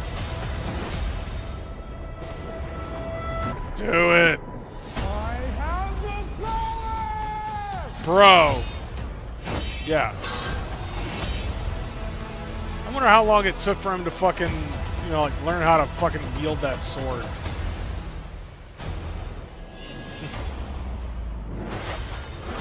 Dude, this movie is just gonna be dope as shit. I already know it. June 5th. June 5th, that's coming out. That movie's gonna look dope as shit. I shit you not. Tequila. No, hell no, dude. We already know what happened to her. Okay, so like this is a different story, fam. All right, so now that I got that done and out of the way, and I haven't seen fucking Swill like in my chat at all, cause fucking asshole. All right, let's get back to the other stuff, and we'll wrap this up. So I found this interesting because like going back to the whole thing with Billie Eilish and shit, you know what I'm saying? Like going back to that Billie Eilish shit that I was talking about maybe about an hour ago. There's more of this shit. Like keeping in mind. Okay. Because that's all I had of the fucking outside entertainment. So I'm gonna close this out with this shit. Oh, the big game. No, I think he said that he wasn't watching that. Now, I found this interesting. So I find this interesting. That they say fuck ICE, right? Well, it basically their whole fuck ICE plight has gotten to a level that I don't know how they can explain this. And I said this at the very beginning of the show. I was like, this is a level of fucked up and fuck ICE that I don't know how they're going to be able to talk their way out of this. So, here's what I found. So there was an anti-ICE protester. The ICE officer didn't know the person's gender. Because of that, they call him the N-word. Yeah. Like, how fucked up? Tell me, how do you plan to get out of this one?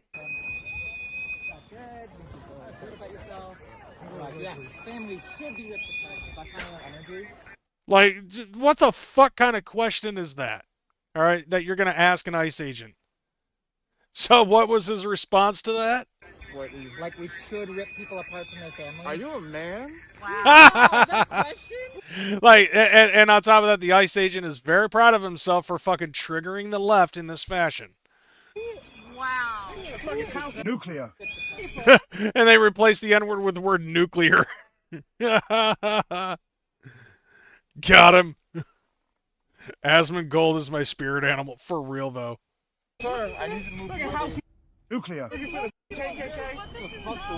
Like, did you see that? Like, are you an N-word working with the KKK, calling them a house N-word and all this other shit?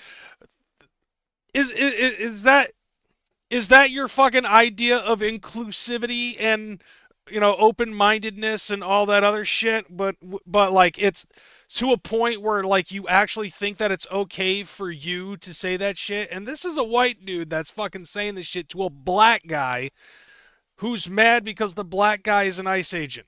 And I'm sure it already fucks with their heads that a lot of ICE agents are Latino, but like calling this to a black dude, it's like at the end of the day he's still a fucking black dude. I don't know if you know that shit. Like, just how is this real fucking life?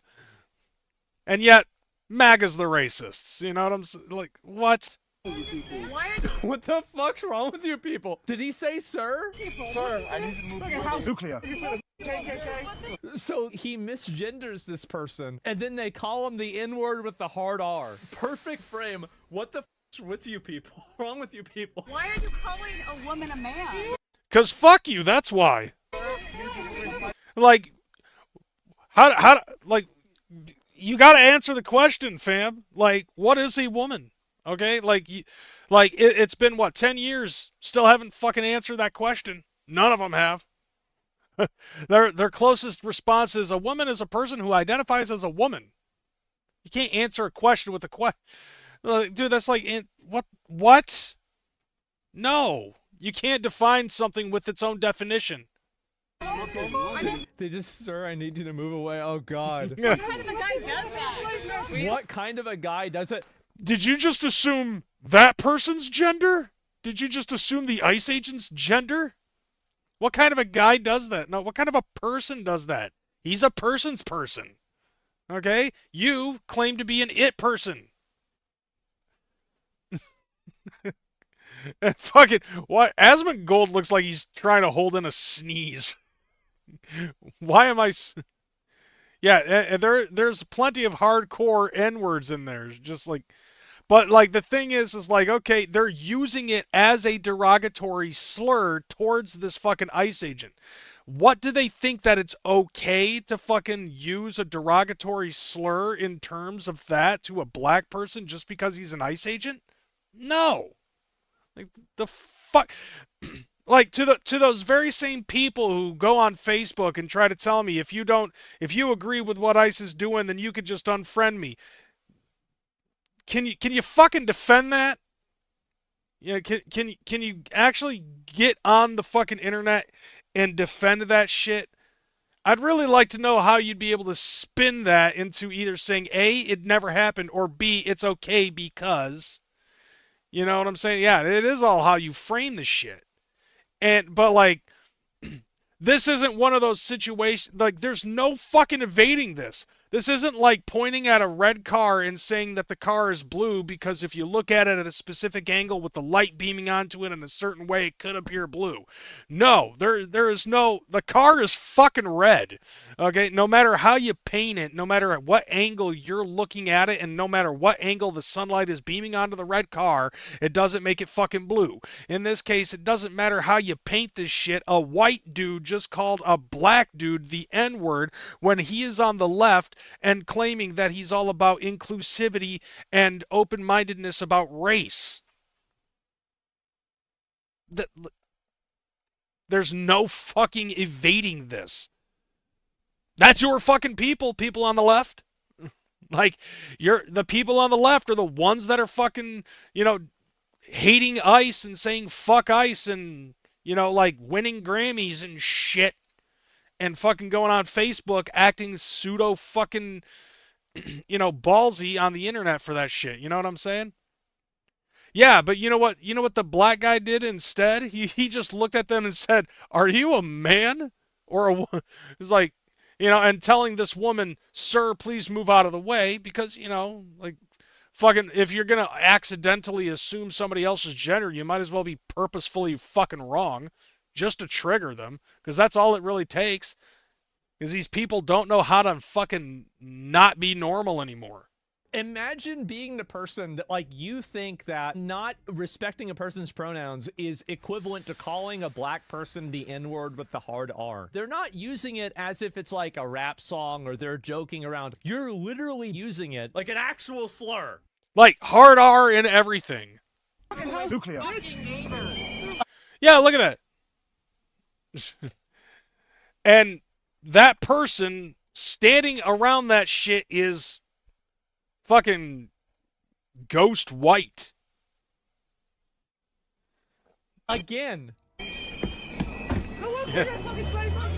He did take off his fucking mask just for that split fucking second. Now that there is a black dude. Fucking based. They're now so woke. Can you be so woke that you call black people the N-word now? The horseshoe theory, yeah. Excuse me, it's ma'am. It is ma'am. Right beforehand, you fucking said sir. Motherfucker, take me outside if you want to call me. Oh, God. I will show you a fucking sir. Motherfucker. My bad, dude. My bad. The general public is never going to accept this. They're not. Like, this overreaction to being misgendered whenever it's ambiguous what gender you are, the only reason why I think people tolerate it to a degree is that there hasn't been enough of a backlash of it yet. Yeah, probably. Like, dude, like to me, I find that fucking insane. Okay, and just the fuck. There are no fucking words. There's like, to me, I find no way to fucking defend that. Like for the people in, you know, in our friend circles and shit like that who want to try to defend the people that are doing this stuff in Minneapolis. How do you defend that? Try to like, oh man, I want to so fucking see how people would try to spin that and be able to defend that. And speaking of Minnesota, we ended up getting another fucking break. Apparently there was this one guy that was claiming that he was an Antifa member and that he was gonna fucking come to Minnesota and harass shit. Right? You are a wrestling guy. What happens next if you are writing the story? Heel turn. No, dude, this is like the plot twist is it was Vince McMahon all along. All right, which that would totally fucking make sense. Like, these people fucking are so sickly with McMahonism. What the hell's wrong with my chair? But anyways, yeah. So like a guy claimed to be an Antifa member and that he was gonna fucking come to Minnesota to, I don't know, do shit with fucking against ICE and shit like that. Well, fucking. He was so emboldened and brave enough to fucking say that shit on social media, and fucking somebody ended up reporting it, and well, watch. Here in New York, DHS telling us that in recent days and weeks, the number of death threats against officers has increased a staggering 8,000%. Look, yeah, 8,000%.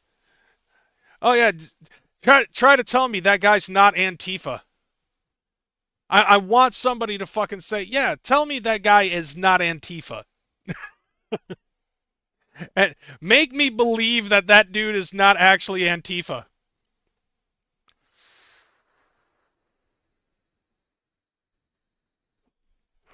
That number coming as new video shows the feds arresting a self-described Antifa member in Minneapolis. He's now being charged after making violent threats against ICE agents in that city. I think this was on TikTok. This is it was on Instagram. Where ICE has come to die. Oh, shit, them's fighting voids. Look at me, how badass I am because I have a goatee, a bald head, and a face tat. I'm Uncle Tifa. I'm Uncle Tifa. We want to know who they are. We will identify every single one of them. No, you won't. And we will prosecute them to the full extent of the law. Not anymore! How are you going to be able to do that when you're actually getting arrested by them, you stupid fuck? And if that has to be done at the barrel of a gun. Oh, that's probably how they arrested you. Get out of the fucking ground! You're under arrest! And then he cried like a bitch and possibly shit his pants. Then let us have a little fun. Well, that'll get your attention, right? Uh-huh. Brooke Taylor's got more now. She's live in Minneapolis. Brooke, hello there. Apparently, Antifa is supposed to be Antifa. Like, Antifa is supposed to be short for anti-fascism, which is ironic because they use fascism to fight what they think is fascism. It's a whole entire fucking ass backwards fucking dumb fucking shit. But they're all stupid. Because they don't realize that what they're doing in and of itself is actually fascism. It's like, we have to out-fascist the fascist in order to stop fascism. Dude, no, you can't fight fire with fire like this. Like, if anything, you just made it worse. Take a look at fucking Portland. Dude, like, they're so anti-fascist, they're fascist. Like, that's the reason why Donald Trump ended up fucking considering them a domestic terrorist group. Hi, Bill. The Justice Department using this as an example that if you threaten ICE officers, there's going to be real consequences. So as you mentioned, this is a self-described Antifa member now hit with federal charges for his disturbing videos on social media. We'll show you more of those videos, but first, this is him right here. Like, oh my God, like, What's with the oh my god. He looks exactly like I expected him to be. Fucking big head, porn mustache, bird chest. Look at the fuck. Oh my god, these tattoos fucking kill me though.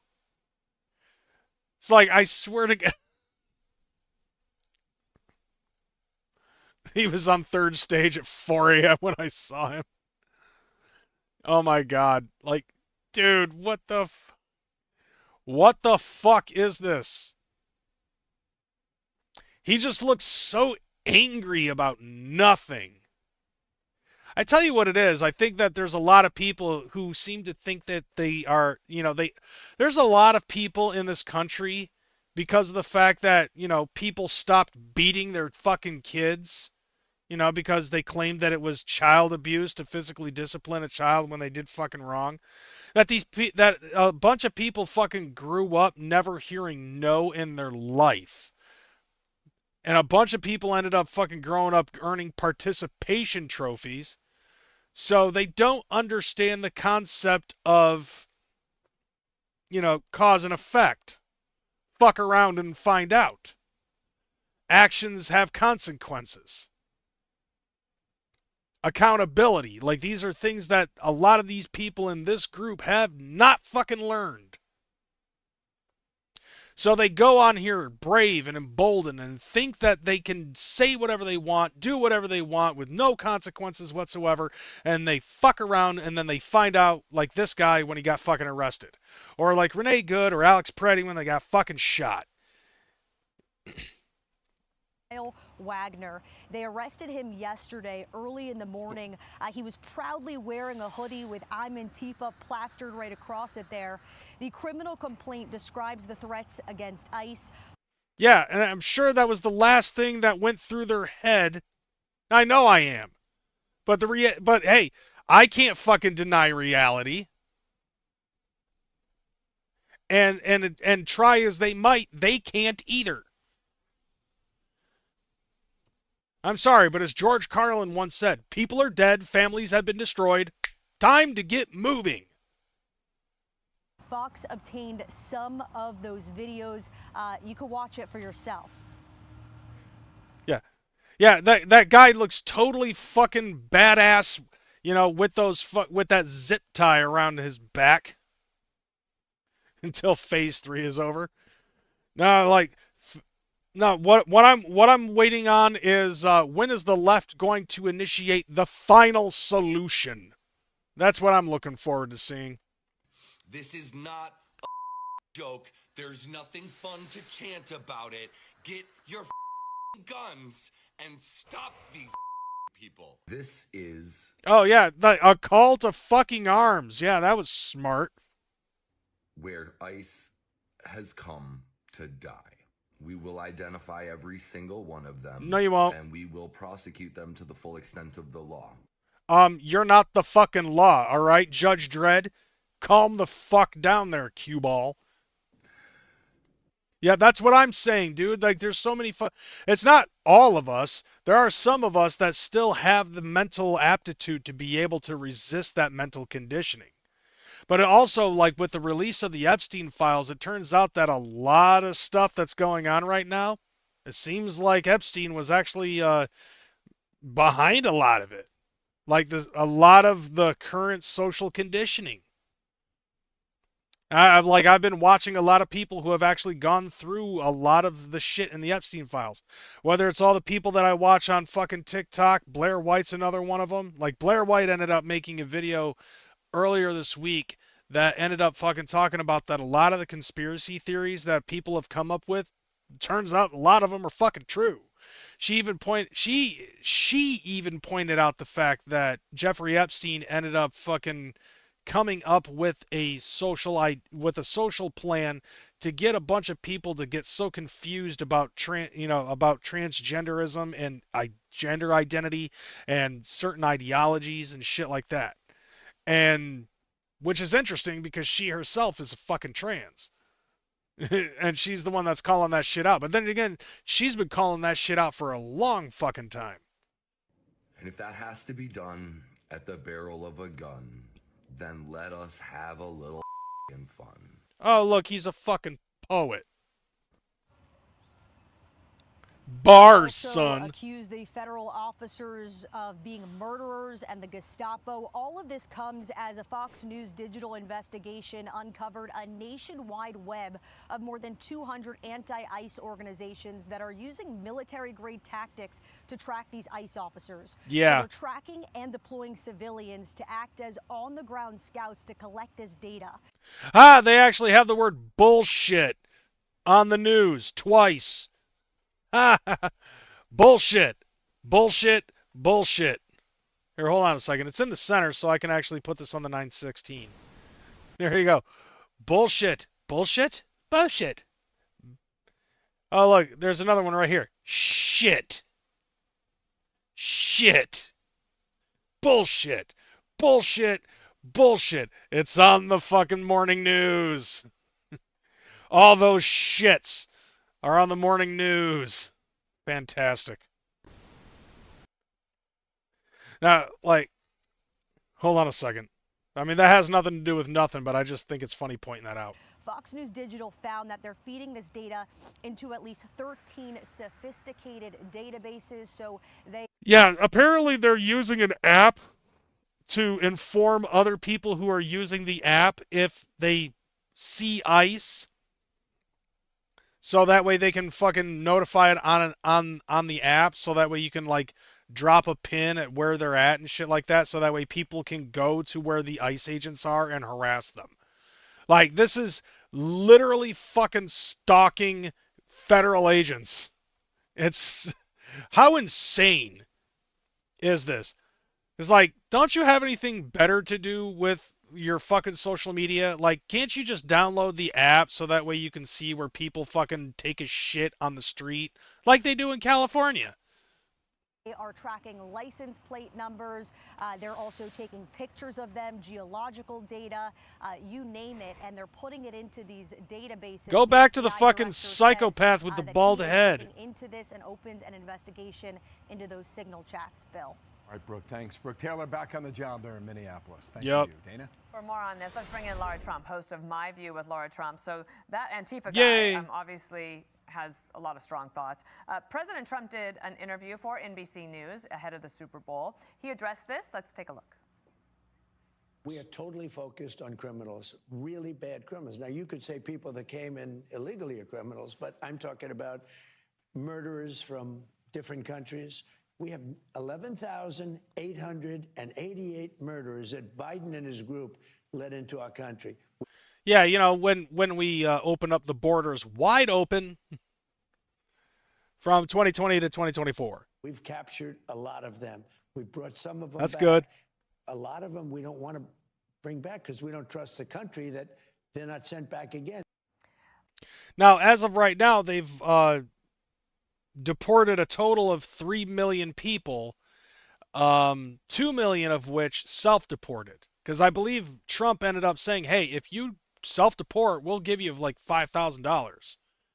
And then you'll be able to come back, you know, but you got to go to the back of the line in order to fucking do it. But you'll be able to come back eventually and legally, so that way this won't have to happen again. And then there's been like 1 million of them that they've arrested so far. Laura, many members of the Democratic Party on Capitol Hill and elsewhere were saying abolish ICE and defund ICE is their next step. They want to shut down the government over it, perhaps. But a president of a centrist think tank said this, that people embrace an emotionally satisfying slogan that in the long run proved to be politically toxic and a barrier to getting serious police reform in the country. Okay, so blah, blah, blah, blah, blah. You're rambling on about something else that I wasn't trying to fucking talk about.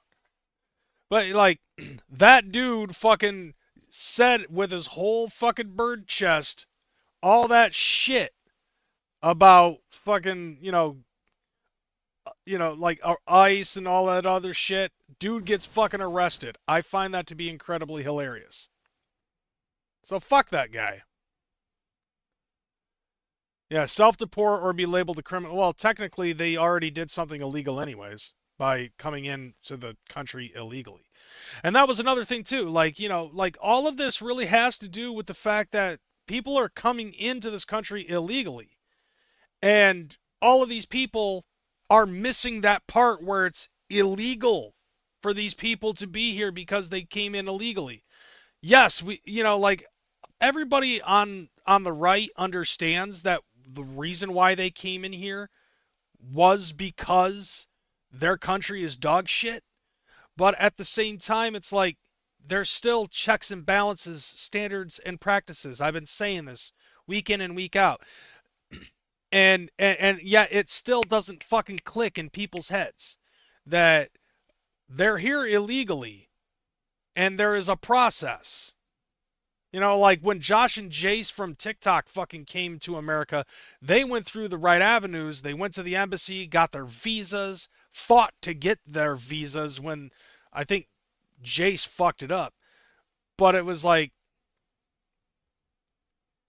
it's basically like, bro, fucking, like, understand, ICE is not trying to go after people who are already citizens of this fucking country. Everybody ends up trying to fucking create this straw man that ICE is just deporting random fucking people just because they're brown, or harassing fucking Somalians or some shit like that. It's like, no, like, I don't believe that that's what is going on. And yet all it does is it just continues to embolden these people and make them do stupid shit, and then people get fucking shot. Do they deserve to get shot? They shouldn't even be there in the first fucking place. Does it suck that it happened? Absolutely. But we can't fucking change the fact that you can't fix that level of stupid. Sorry. I know it's as heartless as it fucking sounds, but these people practically are fucking earning their own Darwin Awards. And I don't give a fuck if somebody's offended by that. It's true. Sorry if the truth fucking hurts. All right, so I got one last video that I'm gonna show, and this is actually coming from somebody who is formerly on the left that I watch on TikTok.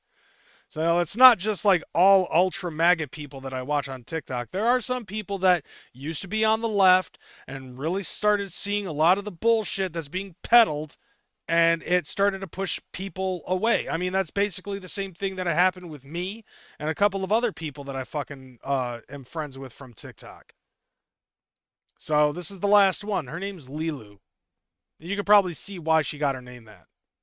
I have heard so many people use the phrase alt-right pipelines, which in my opinion directly implies the existence of alt-left pipelines. And as someone who has been down these pipelines and also found my way back out of them, I want to tell you what they might look like. The first one being the Bernie Sanders to communism pipeline. See, it always starts super innocently by just wanting fairness and equality for all. So you start supporting people like Bernie Sanders, like AOC, you start advocating for things like Medicare for all. Somewhere along the way, you start discovering that people like Bernie Sanders and AOC are also corporate shills in their own way.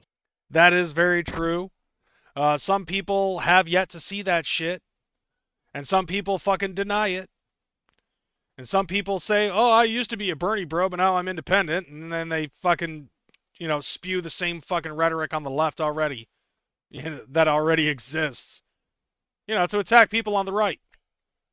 So then you start rejecting their policies and start really diving into like full-on socialism. And Yep. once you start engaging deeper in these circles and with these conversations, you start snowballing into like Marxist ideas, Leninist ideas, and then you just go full-blown communism where you just want to give up everything to the state. Now, I personally am glad that I woke up from this one before I ever went full communist, but there are a lot of leftists right now that are really, really engaging with these ideas. And then there's the pipeline that I'm just going to call the leftist exposure theory, which is basically how every leftist starts out. You start reading these little bits of content, seeing these little videos where people are pushing for things like equality, saying that there is such injustice within the system, and it really riles you up because for the most part they're right, they have a point. And Wait, I totally spaced on what the fuck she was saying. Like, cops are brutes with guns, this isn't a new thing, why would you antagonize the police or feds knowing they could just kill you and get away with it? Darwin shit right there. Exactly, Juanito. All right, let's go back to what she was trying to say. I totally spaced on what she was saying because I know that she was making a point. Right now that are really, really engaging with these ideas. And then there's the pipeline that I'm just going to call the leftist exposure theory, which is basically how every leftist starts out. You start reading this little bits of content, seeing these little videos where people are pushing for things like equality, saying that there is such injustice within the system, and it really riles you up because for the most part, they're right. They have a point. And at some point, you become so convinced that the system is so broken that you just go full on anti-capitalist, like capitalism doesn't work. And then at some point, you become so almost disgusted with the idea of just laws in general that you automatically start supporting other countries that have worse laws than us just to spite your own country. Yeah, and that I think is something that is exactly going on right now. Like, you take a look at the stuff that's going on in Minneapolis right now. Like, these motherfuckers don't give a shit about what actually is law and whatever fucking rhetoric that they've stirred up in their head with a goddamn fucking blender. And suddenly, like, everything that ICE is doing is against the law. They don't know their rights. I know my rights. I'm an armchair fucking analyst. And it's like, granted, literally I am too. I'm not a smart guy when it concerns, like, I'm not a fucking expert on law, but what I do see, and, you know, in a way, it's like, okay, I'm doing almost exactly what those people on the left are fucking doing, and I'm kind of just, like, gauging this shit with my own feelings. And what I'm seeing with what these people are fucking doing on the left, I feel is not right. And it's like, okay, in my head, I'm for the most part, I'm fucking just kind of like winging it because I'm not reading this shit. I listen to a lot of what other people have fucking discovered, and I kind of just like put that in a little Rolodex in my head.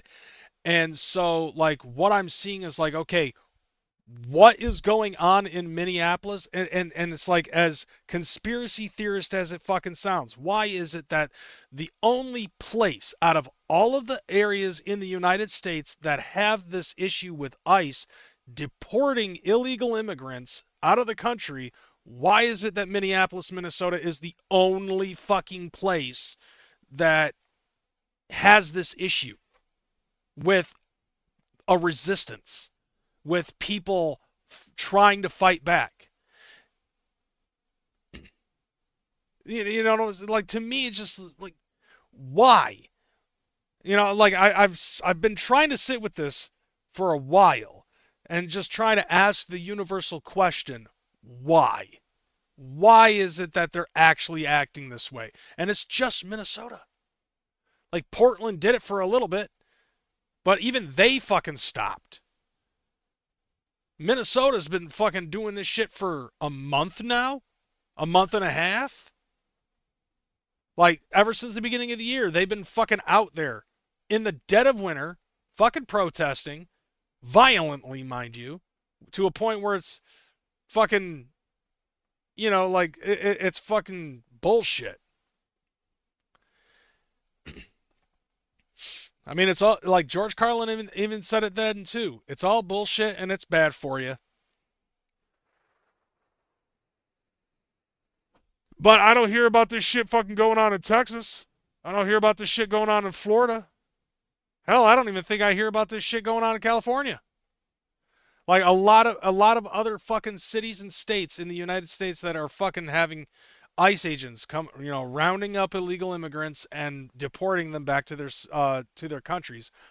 And the one that has the biggest fucking setback is Minneapolis, Minnesota. I think, honestly, it's because, from what I understand, Tim Walz is the only fucking governor that is basically encouraging the people of Minnesota to fucking fight back against ICE.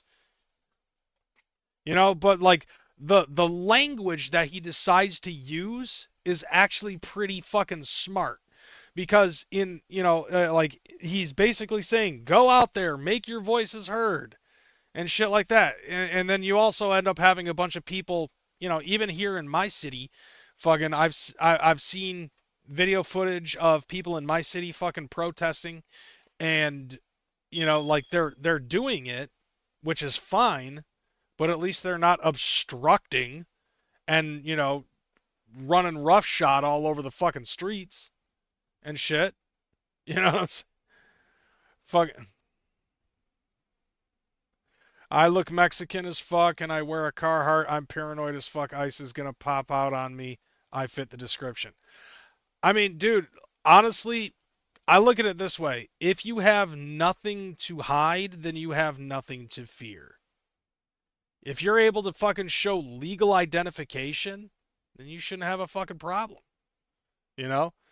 It's like, think about how when a white man gets fucking pulled over by the cops, as long, you know, think about it like this. Like, when I get pulled over by the fucking cops, I don't try to argue. I don't try to backtalk. If anything, I just try to talk to them like a normal human being, because I understand that law enforcement already has it bad enough as it is because people are already fucking paranoid of them. You know, so it's like they ask me for my ID, they ask me for my license and registration and proof of insurance and all that other shit. I give it to them forthwith. No problems, none whatsoever.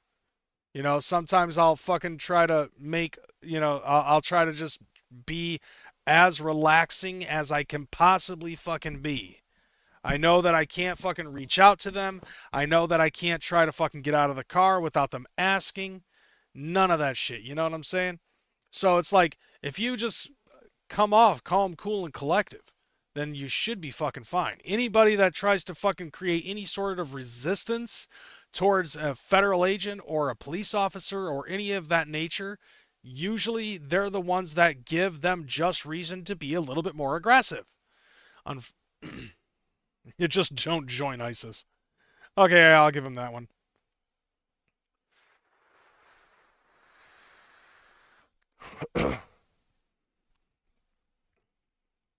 But the funniest thing to me though is like the level of the Latino community that actually is nevertheless still in fucking support of what's going on with ICE.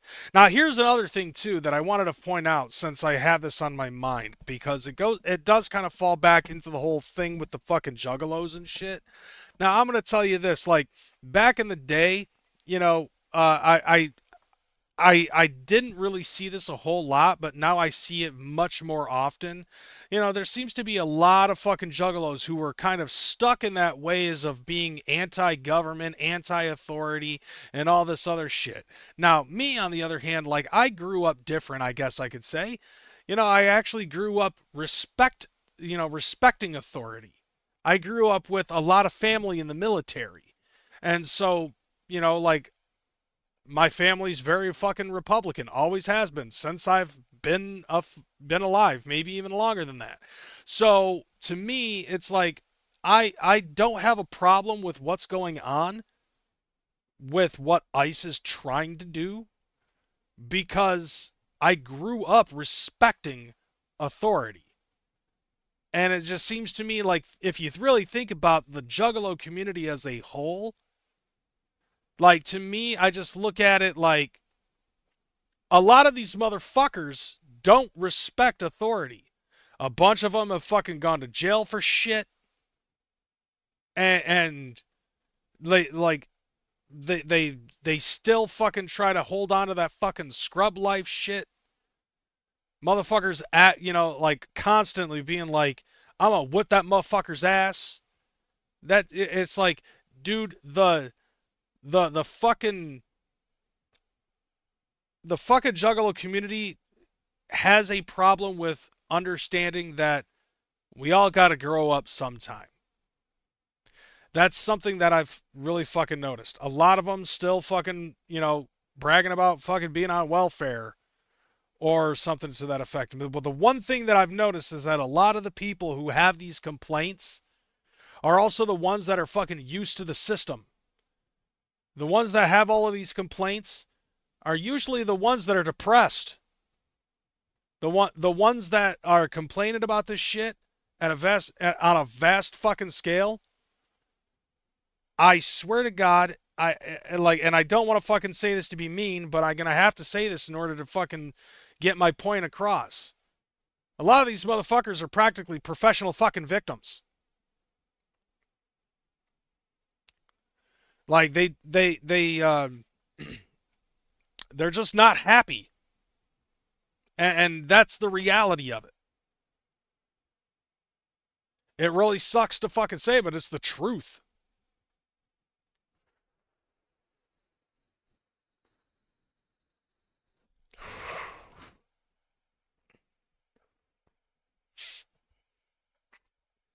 You know, like so like with me, it's like I find it a lot easier to just be a little bit more compliant, you know? Waiting for it. Motherfucker! Swill with that $2 super chat saying 30% of this goes to YouTube. You goddamn right. I think I get like $1.70 out of that, which is fine. Right. He's Mexican, fool. Of course he voted for Donald Trump. I can't tell you how many times I've seen that guy on TikTok. But no one who is innocent is getting tackled by ICE. That is a lie. I mean, now I have actually heard some people fucking say that they had been mistaken. And basically, like, once they've been vetted and it's been proven that they are actually fucking American citizens, they are let go. And I think basically, I think you get a fruit basket and a verbal apology. I mean, don't get me wrong. I'm pretty sure that you know, like, I'm sure that, you know, I would say a verbal apology, a gift basket, and a fucking $20 shopping gift card to Hot Topic would definitely fucking be worth getting arrested on accident by ICE or detained or something like that. And that's another thing too, because like there's a lot of this wording that a lot of people seem to make mistakes for, because you know, you hear people on the left constantly say that, oh, people are getting kidnapped by ICE. There's a difference between getting kidnapped, detained, and arrested. And like the only people that are going to be thrown in a fucking panel van that says ICE baby on it are probably the ones that are, I don't know, illegal and dangerous criminals. That's footage that I haven't seen myself, or at least I don't think I have. I don't know. I watch a lot of stuff. It's hard to fucking keep track. My point basically is like, okay, a lot of the stuff that people are arguing, and I know that a lot of the stuff that I throw out there are a lot of whataboutisms, but I feel like that is the shit that makes the most sense at this point. Is like, you claim to fucking be like this, but here you turn around and this is fucking happening with the same fucking people that say that they're about this. You know, to me, it's just like, what you're fucking failing to understand is that what you're fighting for is the very same thing that you say that you're fighting against. And that's the problem that I'm trying to expose with a lot of fucking people. Anyway, back to the hot chick fucking talking about stuff. A perfect example of this playing out in real life is when everybody got so upset with TikTok and the regulations and the rules that they had, that they switched over to the Red Note app from China, which had even worse regulations than TikTok. Yeah, I totally remember when that fucking happened. I'll admit that I actually fell for that, but like, I woke up to that real fucking quick and deleted the app. I closed my account and deleted the app off of my phone. Like, I literally only posted one fucking thing, made a couple of comments, and I left. It wasn't that they were actually making a better choice for themselves, it's that they were rejecting the choice that they were offered so hard that they're willing to take a worse choice. Which is fucking insane. You know, looking back on it, it's like, I find that, like, looking back on that, I definitely have to say that I fucking do regret that decision. Because, like, I looked at it like, okay, at first I was like, okay, well, I figured that it would be funny to spite TikTok to go to Red Note, just because of the government fucking trying to shut down our fucking voice. And then it come to find out that not only do they still regulate and restrict what it is that you are allowed to talk about on Red Note, But they also, because it's fucking China and the way that their government works, is that they actually have the capability to fucking take a look at your data. So at first I was like, oh, okay, like I'm not 100% sure about that. And then I actually read the fucking, the terms of agreement. And I was like, okay, yeah, I don't agree with that. I'm getting the fuck out of here.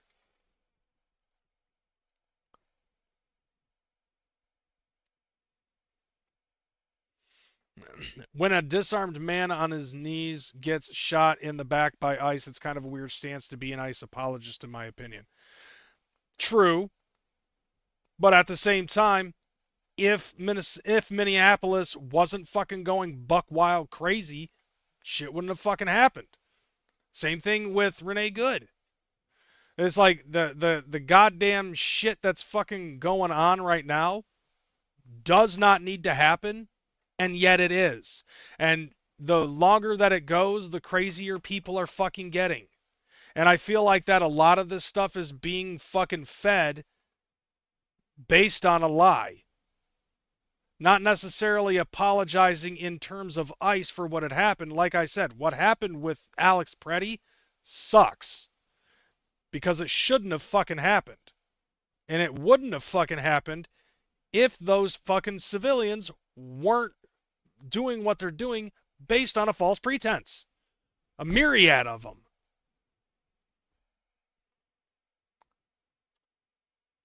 Oops, wrong fucking button.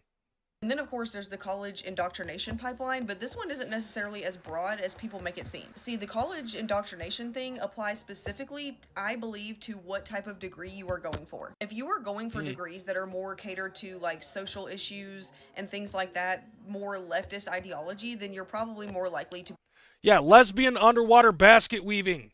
Be exposed to leftist propaganda. Whereas if you go for a degree that's more generalized, like business, you're probably not going to get the same type of propaganda. So I feel like the idea of calling this one a pipeline is almost debatable, because to a certain extent, these people are actively making the choice to be exposed to this type of ideology. But no, like, see, the thing about that, though, is like, I've noticed that a lot of fucking major universities have turned into a hotbed for a lot of this stuff.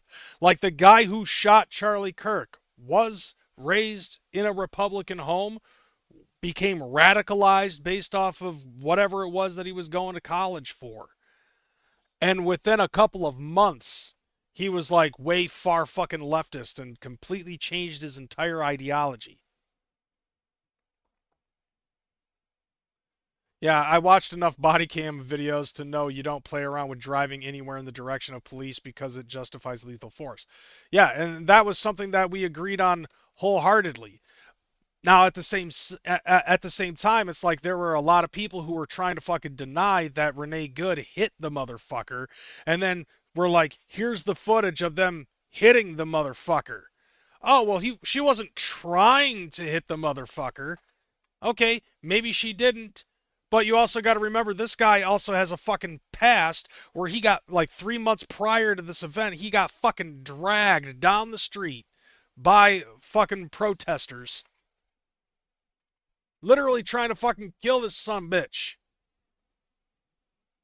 So, like, you know, that, like, so do you really think that that guy's going to be like, oh, ho hum about a car moving within his vicinity?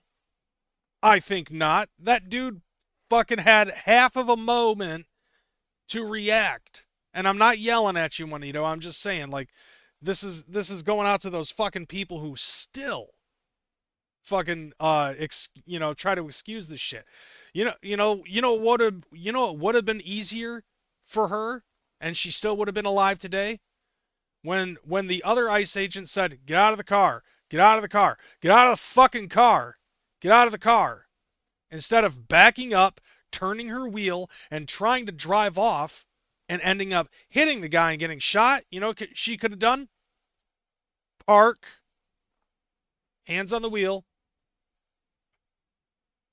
or get out of the fucking car.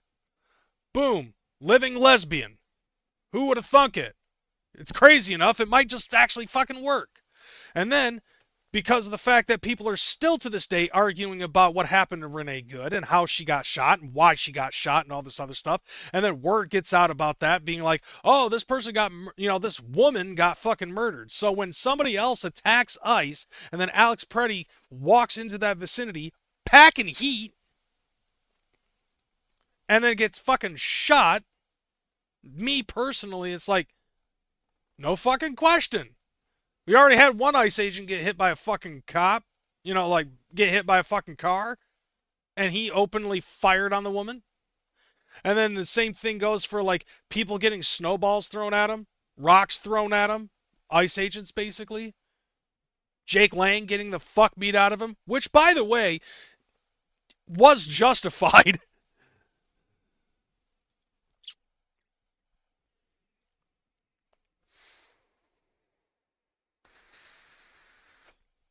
So, like, fucking, to me, like, I'll agree that Jake Lang thing was justified. But, like, the fact is, like, I feel like that the chain of events, if the chain was broken, what happened to Renee Good wouldn't have happened. And if what happened to Renee Good didn't happen, then what would have happened to Alex Preddy wouldn't have happened. As a matter of fact, if they didn't start rioting in the fucking streets at the beginning of the year and had it continually escalate since then, none of that shit would have happened. It's like, okay, look, I don't have a problem with what they're doing with the protests, Throw, like, stand on the sidewalk and throw your picket signs up in the air and stuff like that, but, like, blowing rape whistles in everybody's faces and stuff like that. And then, like I showed before, where the fucking protesters are calling a black ICE agent the N-word, with the hard R included, and they try to make it seem like it's fucking justified. To me, it's just like, none of this makes fucking sense. That's the whole argument that I've been trying to fucking make, is that none of this shit makes sense. Everything that you say that you're up against makes no fucking sense. Like, what you're trying to fight for is immediately fucking erased based off of the things that you do. It's like, okay, look, I remember seeing a video a couple of weeks ago, and there was some lady that was at the Minneapolis protests and saying, you ever notice how this shit never fucking happens when Biden was in office? Doesn't that really just show who the better president was? No. Because we protest a little bit differently. We don't fucking screech to our inner circle and echo chamber in order to fucking make a useless point. And I say that's a useless point because who are you trying, with the way that they fucking protest, how are they able to convince people on the right that they're on the side of good? When any time that they fucking are questioned, they immediately go to ad hominems. They immediately fucking go to calling people on the right fascist, bigot, Nazi, homophobe, etc. These people have no possible fucking logical means of being able to discuss shit with motherfuckers, That's that's one of the major fucking arguments that I feel like I have with all of this. And that's what I'm trying to explain. Like, nothing that they fucking do makes sense to what they fucking say. At the same time, the people... And by the way, in the chat, stop fighting. People pushing this ideology know that the people they're pushing it on are at a very impressionable age. So even though the participants are... Yeah. That's another thing, too, with the impressionable age shit. Now they got fucking children in middle schools and high schools cutting classes to walk off campus with their teachers in order to go to these protests. I heard about that shit and I was fucking aghast at that shit. You know what I'm saying? Fucking, okay, for one, as a parent, if I were to find out about that shit, I'd sue the fuck out of the school. Because A, in order to take a child off a campus, the teacher has to get fucking okay from the parent. And I would never fucking sign off for a field day like that. And taking the kids off the fucking campus in order to go to these protests, we already saw a video of one college, one high school chick getting hit by a fucking pickup truck from a student from the same school that had a Trump flag on the back of their truck. So, if I were that fucking parent, if I was the parent of that daughter, I'd definitely be suing the school. And a lot of these students are fucking being enticed to do this because if they do it, then they can get extra credit for their fucking schoolwork. At least from what I've heard. Under no circumstances would I allow any of my children to partake in any of this nonsense. If not for the fucking moral reasoning behind it, but also because of the fact that you take your kid to one of these things. I've seen how crazy these protests have been getting. I would not want to see my kids fucking be involved in any of that shit.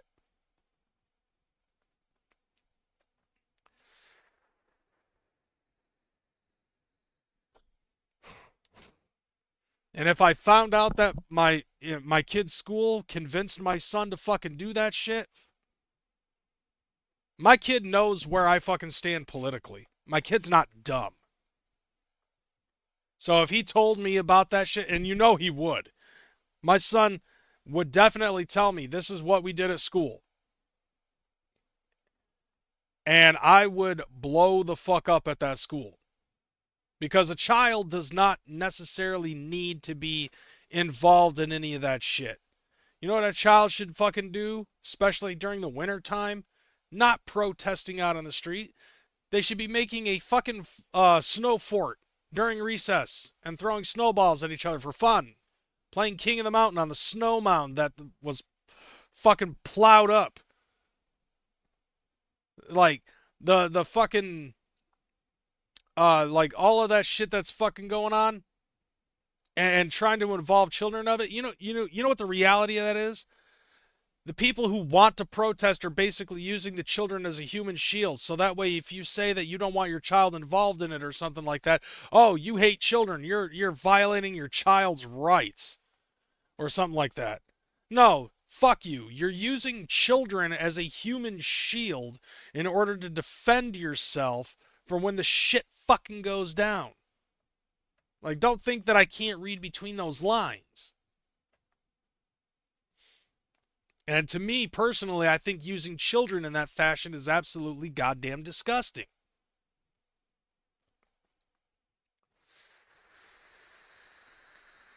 Willingly participating in this one, the power dynamic still stands. But perhaps the newest one that I'm seeing that I really never experienced myself is this like liberal to ultra left pipeline. It's almost like people are becoming a little bit leftist as they grow up, but then somehow they manage to like skip all the moderate steps in between these pipelines and they just go straight to being like super far left. I feel like from an observer standpoint, this one has like two main triggers. The first one being algorithms and social media that are designed to keep you in echo chambers, combined with the complete lack of motivation and purpose of the person watching the videos. And whether or not yeah, I agree to that one. Like the way that fucking algorithms are set up, because for like the most part, like algorithms are set up on social media so that way if you see this one particular type of video, then the social media platform is going to assume that you're going to want to watch more of that same type of video style or that particular fucking creator. And then it just keeps on happening. Like you start watching more and more and more and more and more and more, and then suddenly you're fucking absolutely indoctrinated into it. And it's the same. It's a psychologically satisfying thing. Like there's a lot of this stuff that is going on that does have a lot to do with psychology. Because, like, once you watch something enough fucking times, it's basically the same thing with, like, if you hear a lie enough fucking times, eventually, in your mind, it becomes fucking truth. Regardless as to whether or not you have actual proof of it. Like, I watch a lot of these fucking left-right debates, and I've noticed that when somebody on the left comes into a panel that is being hosted by somebody on the right, they always have the whole thing, oh, so you support a fucking pedophile because they believe that Donald Trump is in the Epstein files and, you know, doing egregious shit. And so, like, okay, I've legitimately seen one host that has actually said to people either on panel or in the chat that they will give them $10,000 if this motherfucker can prove what they're saying is true about Donald Trump. And the only thing that they have to say is, go look it up. You can Google it. No, you're the one who created the fucking argument. You show the proof, and then I'll give you $10,000 if I'm wrong. And they can't fucking do it. No one has ever picked up this fucking $10,000. And it's basically because what they're doing is they're fucking attacking a straw man, you know?